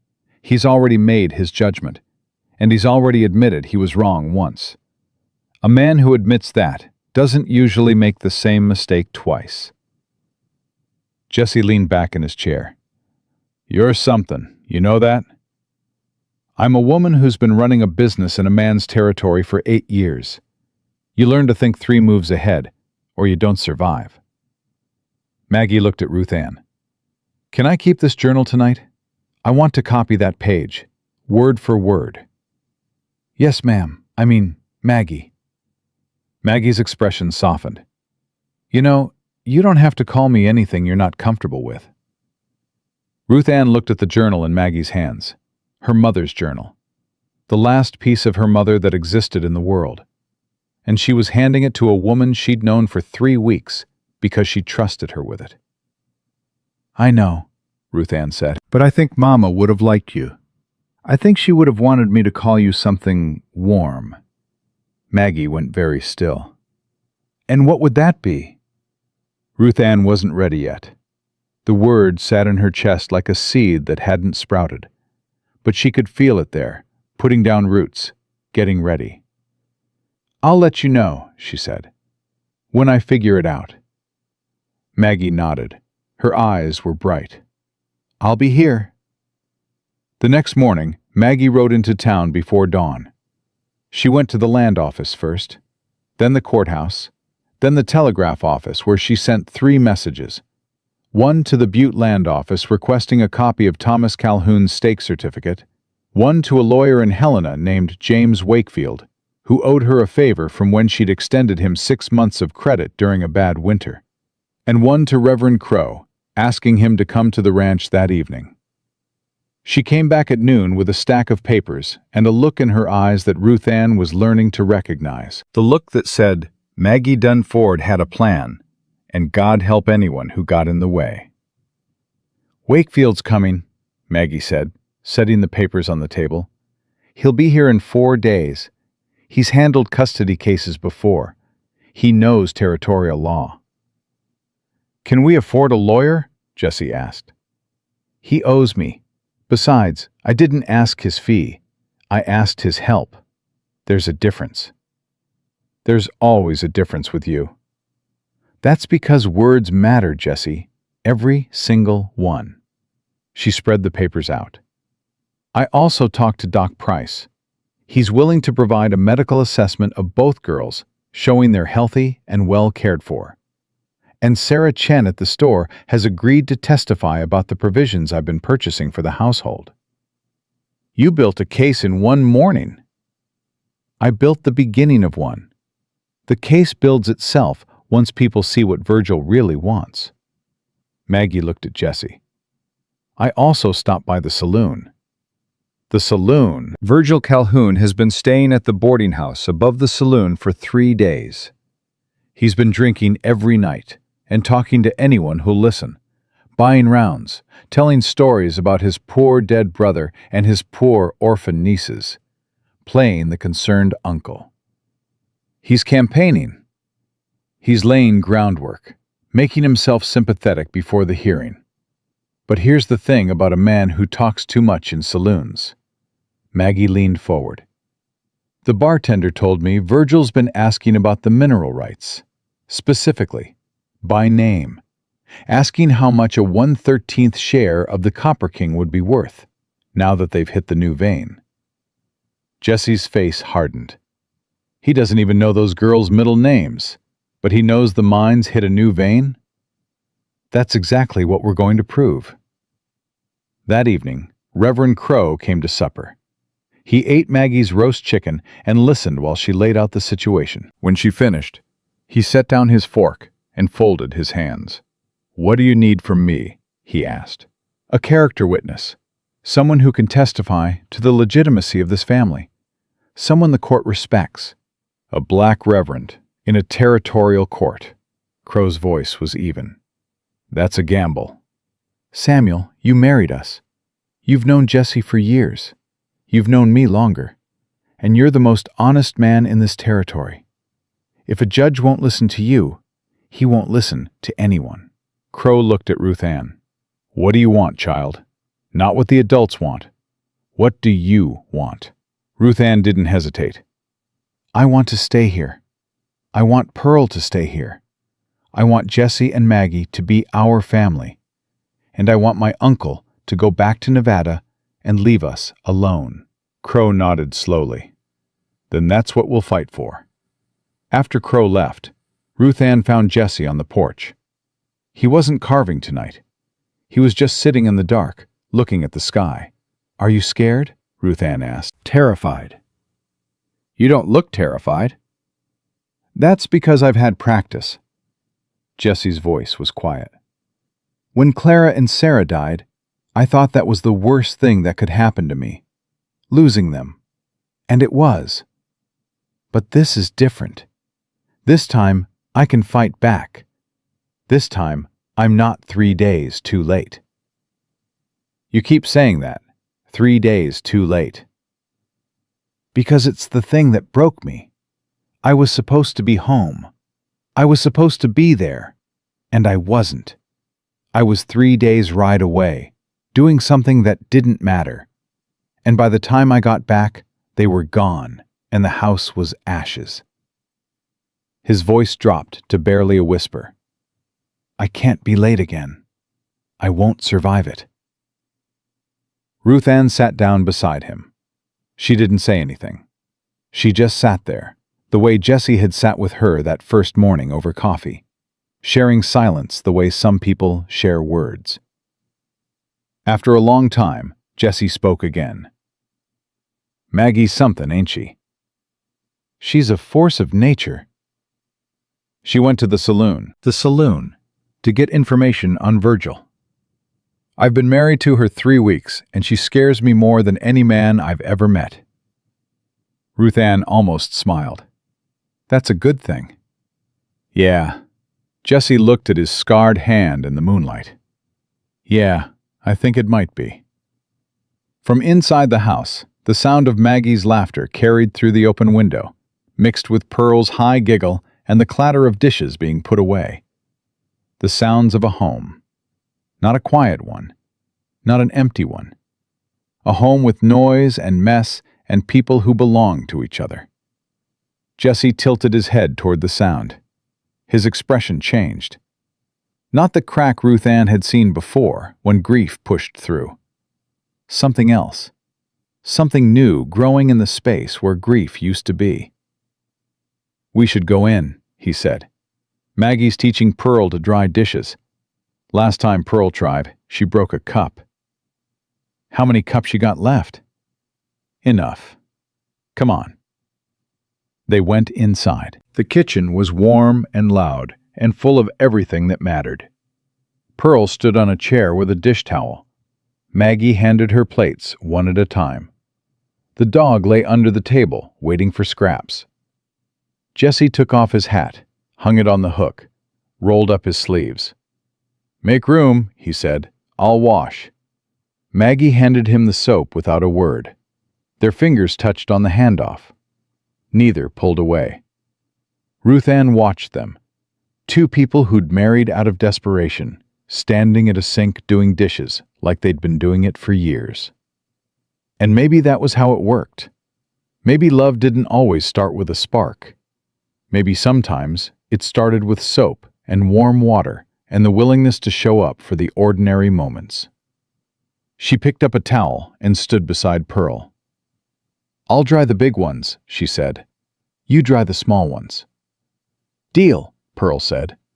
And together, the 4 of them washed every dish in the house, while the night settled around them, and Virgil Calhoun drank whiskey in a saloon in town and planned his next move, without knowing that the family he was trying to tear apart had already decided they were unbreakable. James Wakefield arrived on a Thursday afternoon, 4 days after Maggie's telegram, riding a tired horse and carrying a leather satchel stuffed with papers. He was younger than Ruth Ann expected, maybe 30, thin, serious, with spectacles that sat crooked on his nose and a habit of pushing them up every time he spoke. Mrs. Ford, he said, stepping onto the porch, you look exactly the same as when you threatened to cut off my credit unless I paid by spring. And you look like a man who's been riding too long without eating. Come inside. Wakefield spent 3 hours at the kitchen table. He read every document Maggie had gathered. The marriage certificate, Walsh's inspection report, the page from Ruth Ann's mother's journal, the copy of the stake certificate she'd requested from Butte, which had arrived by courier that morning.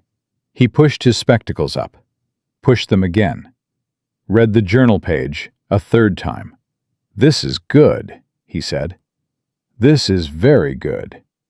Your mother wrote, "Do not let Virgil know," and underlined it 3 times. That's not a casual note. That's a warning from a woman who understood exactly what her brother-in-law was capable of. Can we use it? Maggie asked. We can use it as evidence of the deceased mother's wishes regarding custody and guardianship. Combined with the fact that Virgil Calhoun has been publicly inquiring about the monetary value of the mining claim, we can build a strong case that his petition is financially motivated, rather than driven by genuine concern for the children's welfare. What about the blood claim? Jesse asked. He stood by the stove, arms crossed, listening with the coiled attention of a man ready to act. He's their uncle, their father's brother. That carries weight.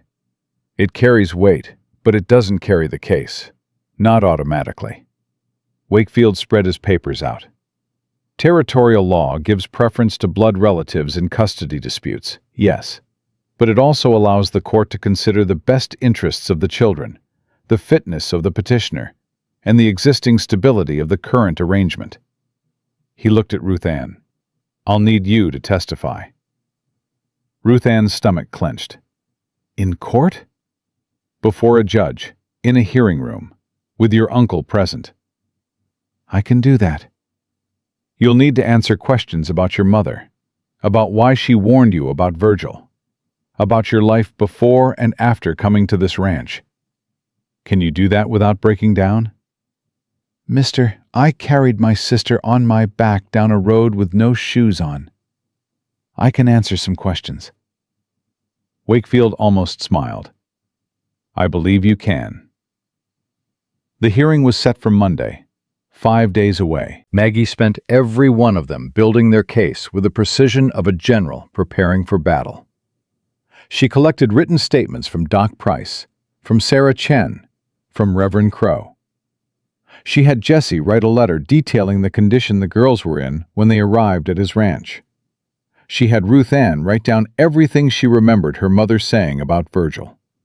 Every warning, every whispered caution. On Saturday, Vera Huxton showed up at the ranch. Ruth Ann saw her buggy coming, and her stomach dropped. "Maggie, the gossip woman." Maggie looked out the window. Her expression went flat. "Stay inside." Maggie met Vera on the porch. Ruth Ann listened from behind the door. "Mrs. Ford," Vera said, "I hope I'm not intruding." "That depends on what you're intruding for."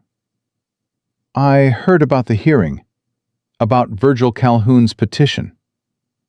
Vera's voice was different than Ruth Ann remembered from Maggie's description. Quieter, less certain. "I came because I have something to say, and I'd rather say it to your face than behind your back for once. That would be a first." "I've deserved that." Vera paused. "I've been talking about your family since the day those girls showed up. I've said things that weren't kind and weren't fair. I told Dorothy Patterson it was scandalous. I told the women at church it was improper. I helped create the very suspicion that brought Walsh to your door. I know all of this, Vera. I know you do. That's why I'm here." Another pause, longer this time. "Virgil Calhoun came into my husband's bank yesterday. He wanted a line of credit against the mining claim, against the girl's inheritance, before the hearing, before he's even been granted custody. My husband turned him down, but Virgil got angry, said things about the girls, about what they were worth to him." Ruth Ann's hands turned to fists. "What did he say?" Maggie's voice was ice. "He said they were a meal ticket. His words. He said once he had custody, he'd sell the mining share, and the girls could go to Cheyenne for all he cared. He said he'd done his brother a favor just by showing up." Vera's voice shook. "Mrs. Ford, I've been wrong about a lot of things. About you, about Jesse, about this whole situation. But I know the difference between a man who wants children and a man who wants what children are worth. And Virgil Calhoun doesn't want those girls. He wants their money." "Will you say that in a hearing room?" "That's why I'm here. My husband will testify to what Virgil said in the bank, and I'll testify to what I've witnessed of your family." Vera's voice steadied. "I've watched you, Mrs. Ford, from a distance, with judgment I had no right to carry. But I watched you walk those girls through town with your chin up. I watched you introduce them as your daughters. I watched you face down Thomas Beckwith's wife without blinking. And I watched Pearl wave at me from the buggy last Tuesday with a smile so wide it made my chest hurt." She stopped. "Those girls are yours. Anyone with eyes can see it. And I'll say so, under oath." Ruth Ann pressed her forehead against the door and breathed. Monday came hard and bright.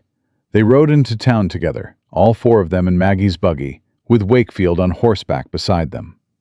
Pearl wore the altered dress from Maggie and the hair ribbon she'd become attached to.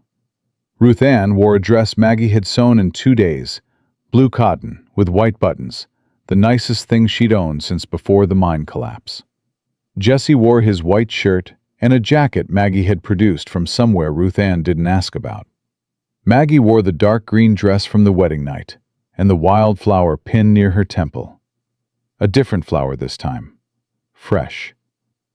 The hearing room was in the back of the courthouse, smaller than Ruth Ann expected. A desk for the judge, 2 tables, chairs along the wall. It smelled like dust and old paper and decisions that couldn't be undone. Judge Walsh sat behind the desk. Ruth Ann felt Pearl's hand tighten in hers when they walked in. Walsh looked at them. His expression was unreadable, but he gave the smallest nod. So small, nobody else would have caught it. Virgil Calhoun sat at the opposite table with a lawyer Ruth Ann didn't recognize. A hired man from out of town. Virgil wore a new suit and had his hair slicked back and his boots polished. He looked respectable.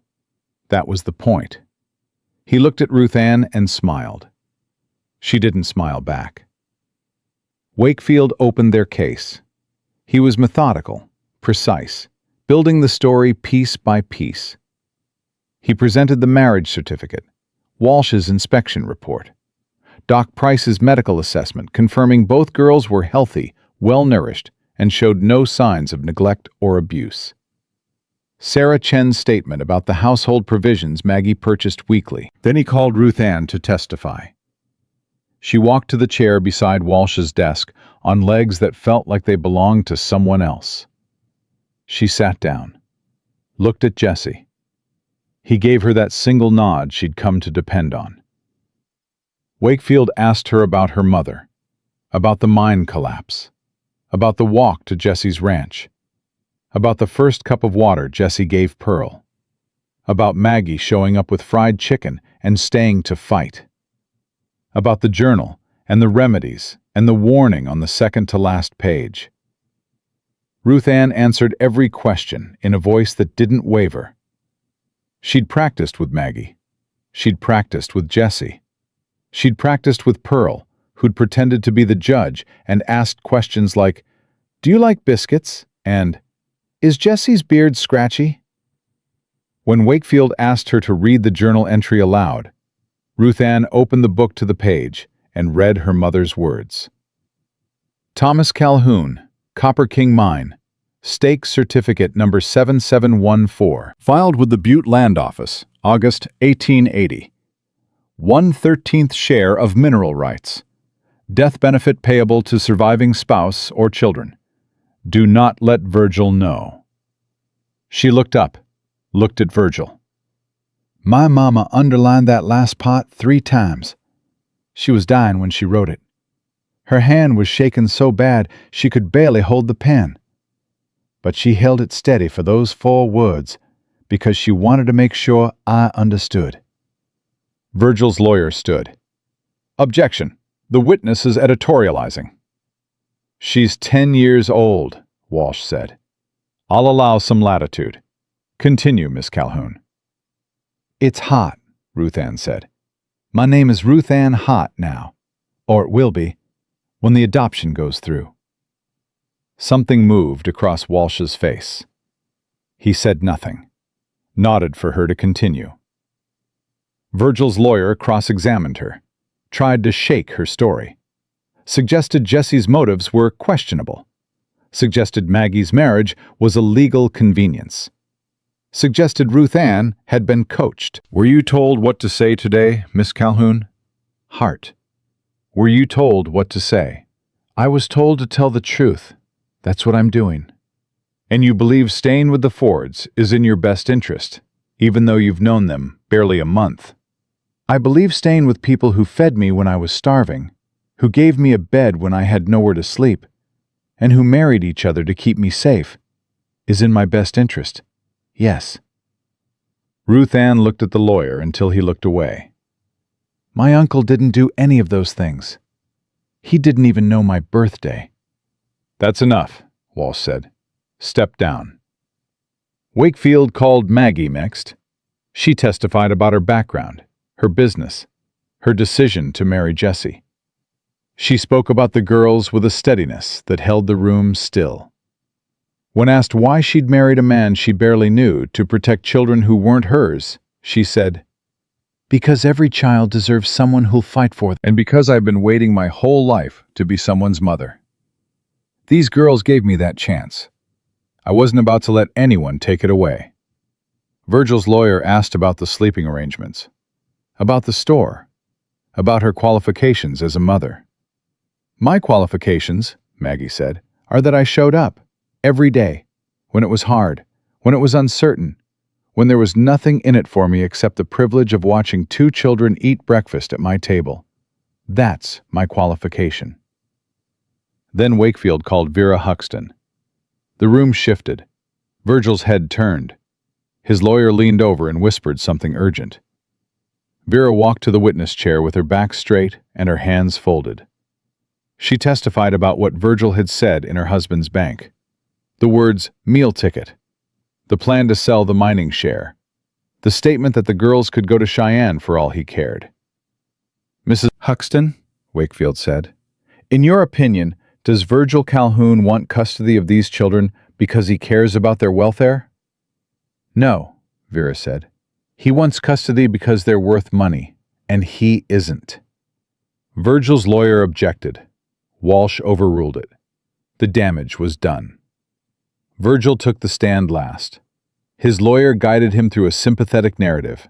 The loving brother, the grief-stricken uncle, the man who'd traveled all the way from Nevada to claim his family. Then Wakefield stood. "Mr. Calhoun, when was the last time you saw your brother Thomas alive?" Virgil shifted. 12 years ago, give or take." "Give or take. And when was the last time you communicated with him? A letter, a telegram, anything?" "It's been a while." "How long?" "I don't recall exactly." "Mr. Calhoun, did you attend your brother's funeral?" "I didn't know about it in time." The Copper King collapse was reported in 27 newspapers across 4 territories. Are you saying none of those reached Nevada? I don't read newspapers much. But you do read mining reports, because you knew about the new vein the Copper King struck 3 months ago. Isn't that right? Virgil's jaw tightened. "I heard about it." "From whom?" "I don't recall." "You don't recall how you learned about the new vein, but you recall enough to file a custody petition specifically referencing the mining claim your brother held, a claim that's increased substantially in value due to that new vein." Wakefield stepped closer. "Mr. Calhoun, do you know Pearl's middle name?" Virgil blinked. "What?" "Pearl, your brother's youngest daughter. The child you've traveled all this way to claim. What is her middle name?" Silence. "What is Ruth Ann's birthday?" Silence. "What was your brother's wife's maiden name? The woman who died 3 weeks ago? The mother of the children you claim to care so deeply about?" Virgil's mouth opened. Closed. "Her name was Mary," Ruth Ann said from the gallery. "Mary Elizabeth Garner. And Pearl's middle name is June. And my birthday is March 14th. Walsh didn't tell her to be quiet. He let the words hang. Wakefield turned back to Virgil. "No further questions." Walsh called a recess. 20 minutes. Ruth Ann sat between Jessie and Maggie on a bench in the hallway. Pearl in Jessie's lap, with Bertie clutched against her chest. "Did I do okay?" Ruth Ann asked. "You did more than okay," Wakefield said. "You did everything." When they filed back in, Walsh was already seated. He didn't speak for a long time. He looked at the papers in front of him, looked at Virgil, looked at Jessie and Maggie, looked at the 2 girls sitting between them. "I've heard the testimony," Walsh said. "I've reviewed the documents, and I've considered the law." He folded his hands. "The law gives weight to blood relation in custody matters. That's a fact. But the law also requires me to consider the best interests of the children, and in this case, the evidence is overwhelming." He looked at Virgil. "Mr. Calhoun, you have not seen your brother in 12 years. You did not attend his funeral. You did not contact his widow during her illness. You did not seek out his children after their mother's death. You appeared in this territory only after learning that the mining claim had increased in value. You inquired about selling that claim before even securing custody. And you referred to your own nieces as a meal ticket. Virgil's lawyer started to speak. Walsh raised his hand. I'm not finished. Walsh's voice carried the weight of a man who'd spent years getting things wrong and was determined to get this one right. Mr. Ford and Mrs. Ford took in 2 children who had nothing. They fed them. They housed them. They married each other under extraordinary pressure to create a legal household. They submitted to inspection. They opened their home to scrutiny, and they built a family in less than a month that is more genuine and more loving than many I've seen in 20 years on the bench. He picked up his gavel. The petition of Virgil Calhoun for custody of Ruth Ann and Pearl Calhoun is denied. Full legal guardianship is awarded to Jesse and Margaret Ford. The mining claim and death benefit held in the names of Ruth Ann and Pearl Calhoun will be placed in trust, managed by a court-appointed trustee until each child reaches the age of 18. Mr. Calhoun is ordered to vacate this territory within 72 hours and is barred from further contact with the children without court approval. The gavel came down. Pearl's face crumpled, not with fear, with relief so total it broke her in half. She buried her face in Jesse's chest and sobbed. Jesse's arms closed around her, one hand cradling her head, and he pressed his face against her hair, and his shoulders shook. Maggie reached for Ruth Ann's hand. Ruth Ann took it, squeezed, didn't let go. Virgil stood, looked at Ruth Ann across the room. She looked back. She didn't flinch, didn't waver. She looked at him until he turned away, and she watched him walk out of the courthouse without looking back, the same way he'd walked out of her father's life 12 years ago. Then she turned to Maggie and said the words she'd been carrying in her chest for weeks, the seed that had finally sprouted. Mama. Maggie's composure broke. Her face crumpled exactly the way Pearl's had, and she pulled Ruth Ann against her and held on with both arms and all her strength. I'm here, Maggie whispered. I'm right here. Outside the courthouse, Reverend Crowe was waiting. He shook Jesse's hand, kissed Maggie's cheek, and knelt down to look Pearl in the eyes. You were brave today. I didn't even talk. Sometimes being brave is just staying in the room. Doc Price came by, Sarah Chen, even Vera Huxton, who stopped her buggy long enough to nod at Maggie with something that looked like respect and might, over time, become friendship. They rode home in the late afternoon light. Pearl fell asleep against Jesse's arm, Bertie dangling from one hand. Ruth Ann sat beside Maggie, watching the road unspool ahead of them. The same road she'd walked barefoot 5 weeks ago, with nothing but a flour sack and a sister she couldn't carry, and her dead mother's last words ringing in her ears. Find someone kind. When they reached the ranch, Jesse carried Pearl inside and put her to bed. Maggie started supper. Ruth Ann sat on the porch with her mother's journal and turned to the last page. The very last page. The one after the warning about Virgil. She'd never read it. She'd assumed it was blank. It wasn't blank. In her mother's shaking handwriting, the letters barely legible were 6 words. You're going to be okay, baby. Ruth Ann closed the journal. She held it against her chest and looked at the ranch. The house Jesse built for a family he'd lost and filled with a family he'd found. The barn where she and Pearl had spent their first night. The high chair in the kitchen with its carved flowers. The porch where Jesse talked to Clara in the dark, and where Maggie now stood in the doorway, drying her hands on her apron, watching Ruth Ann with eyes that held everything a mother's eyes should hold. Supper's almost ready, Maggie said. I'll be right in. Take your time. Ruth Ann looked at the sky, pink and gold and wide open, the way the sky always looked when something was ending and something else was beginning. She thought about her mother, about her father, about the mine that took one and the sickness that took the other, about barefoot miles and burning roads, and a man who gave two strangers water because it was the right thing to do, about a woman who married that man because she was tired of watching children suffer, about a reverend who didn't ask questions, about a judge who learned from his mistakes, about a town that was slow to accept but capable of change.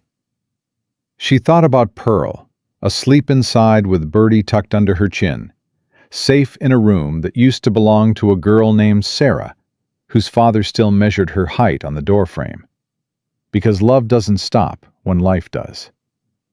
She thought about Jesse, who'd said he couldn't be late again, and wasn't.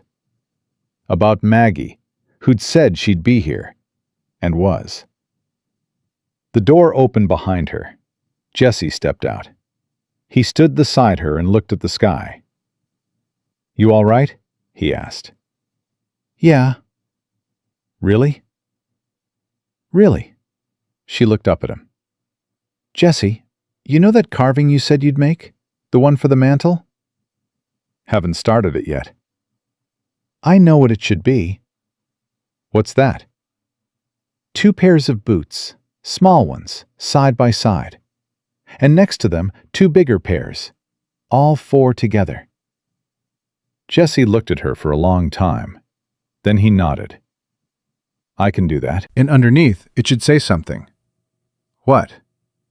The Ford family, 1882. Jessie's scarred hand came up and rested on top of her head. Gentle, sure. The hand of a man who'd learned that building something was harder than losing something and worth every minute of the pain. "I'll start tonight," he said. They went inside. Maggie had set the table. 4 places, 4 cups. Pearl was awake again, sitting in her chair with Birdie, asking if there were biscuits. "There are always biscuits," Maggie said. Tall ones? "The tallest." They sat down together. Jesse said grace. He'd never said grace before, not once in the 5 weeks since the girls arrived. But tonight, he bowed his head, and so did they. For this food, for this family, for second chances that come disguised as 2 barefoot girls on a dusty road. Amen. Amen, Maggie said. Amen, Ruth Ann said. Amen, Pearl said. Can I have the chicken leg? They ate. They talked. They laughed at Pearl's story about Dusty the horse eating Jesse's hat. They washed the dishes together, all 4 of them, the way they did every night now, passing plates and cups in a rhythm that had become as natural as breathing. Later, after Pearl was asleep and the house had gone quiet, Ruth Ann crept to the window one last time. Jesse and Maggie sat on the porch steps, close together. Maggie's head rested against Jesse's shoulder. His arm was around her. They weren't talking. They were just sitting in the dark, together, the way people do when words aren't big enough for what they feel. Jesse turned his head and pressed his lips against Maggie's hair. Maggie's hand found his scarred one and held it, not avoiding the burn, not flinching from it, holding it the way you hold something precious that's been through fire and survived. Ruth Ann pulled back from the window. She lay down beside Pearl, pulled the quilt up, pressed her hand against her mother's journal one last time. We found them, Mama, she whispered. We found the kind ones. Pearl stirred in her sleep, rolled over, threw one arm across Ruth Ann's stomach, and mumbled something that sounded like biscuits. Ruth Ann smiled in the dark. Outside, the night was quiet and wide and full of stars. Inside, 4 people breathed under the same roof, dreaming separate dreams in a house that held all of them without strain. 5 weeks ago, Ruth Ann Calhoun had pulled a sheet over her mother's face and walked out into a world that had nothing left to give her. She'd carried her sister down a road that led nowhere. She'd knocked on a stranger's door with nothing to offer except 2 empty stomachs and a prayer she didn't know how to pray. And a man who'd lost everything opened that door. And a woman who'd been denied everything walked through it. And together, imperfectly and desperately, and with more courage than any of them knew they had, they built something that couldn't be measured in mining claims or legal documents or blood. They built a family. Not because they were born into it. Not because the law required it. Not because the world made it easy. Because 2 barefoot girls needed a home. Because a broken cowboy still had room in his heart. Because a stubborn woman refused to let fear make her decisions. And because sometimes, when everything falls apart, the people who show up to help you put it back together become the people you were always meant to find. The Ford family, 1882. Carved in wood, built on choice, held together by love in all its unexpected, imperfect, unbreakable forms. And that was enough. That was more than enough. That was everything.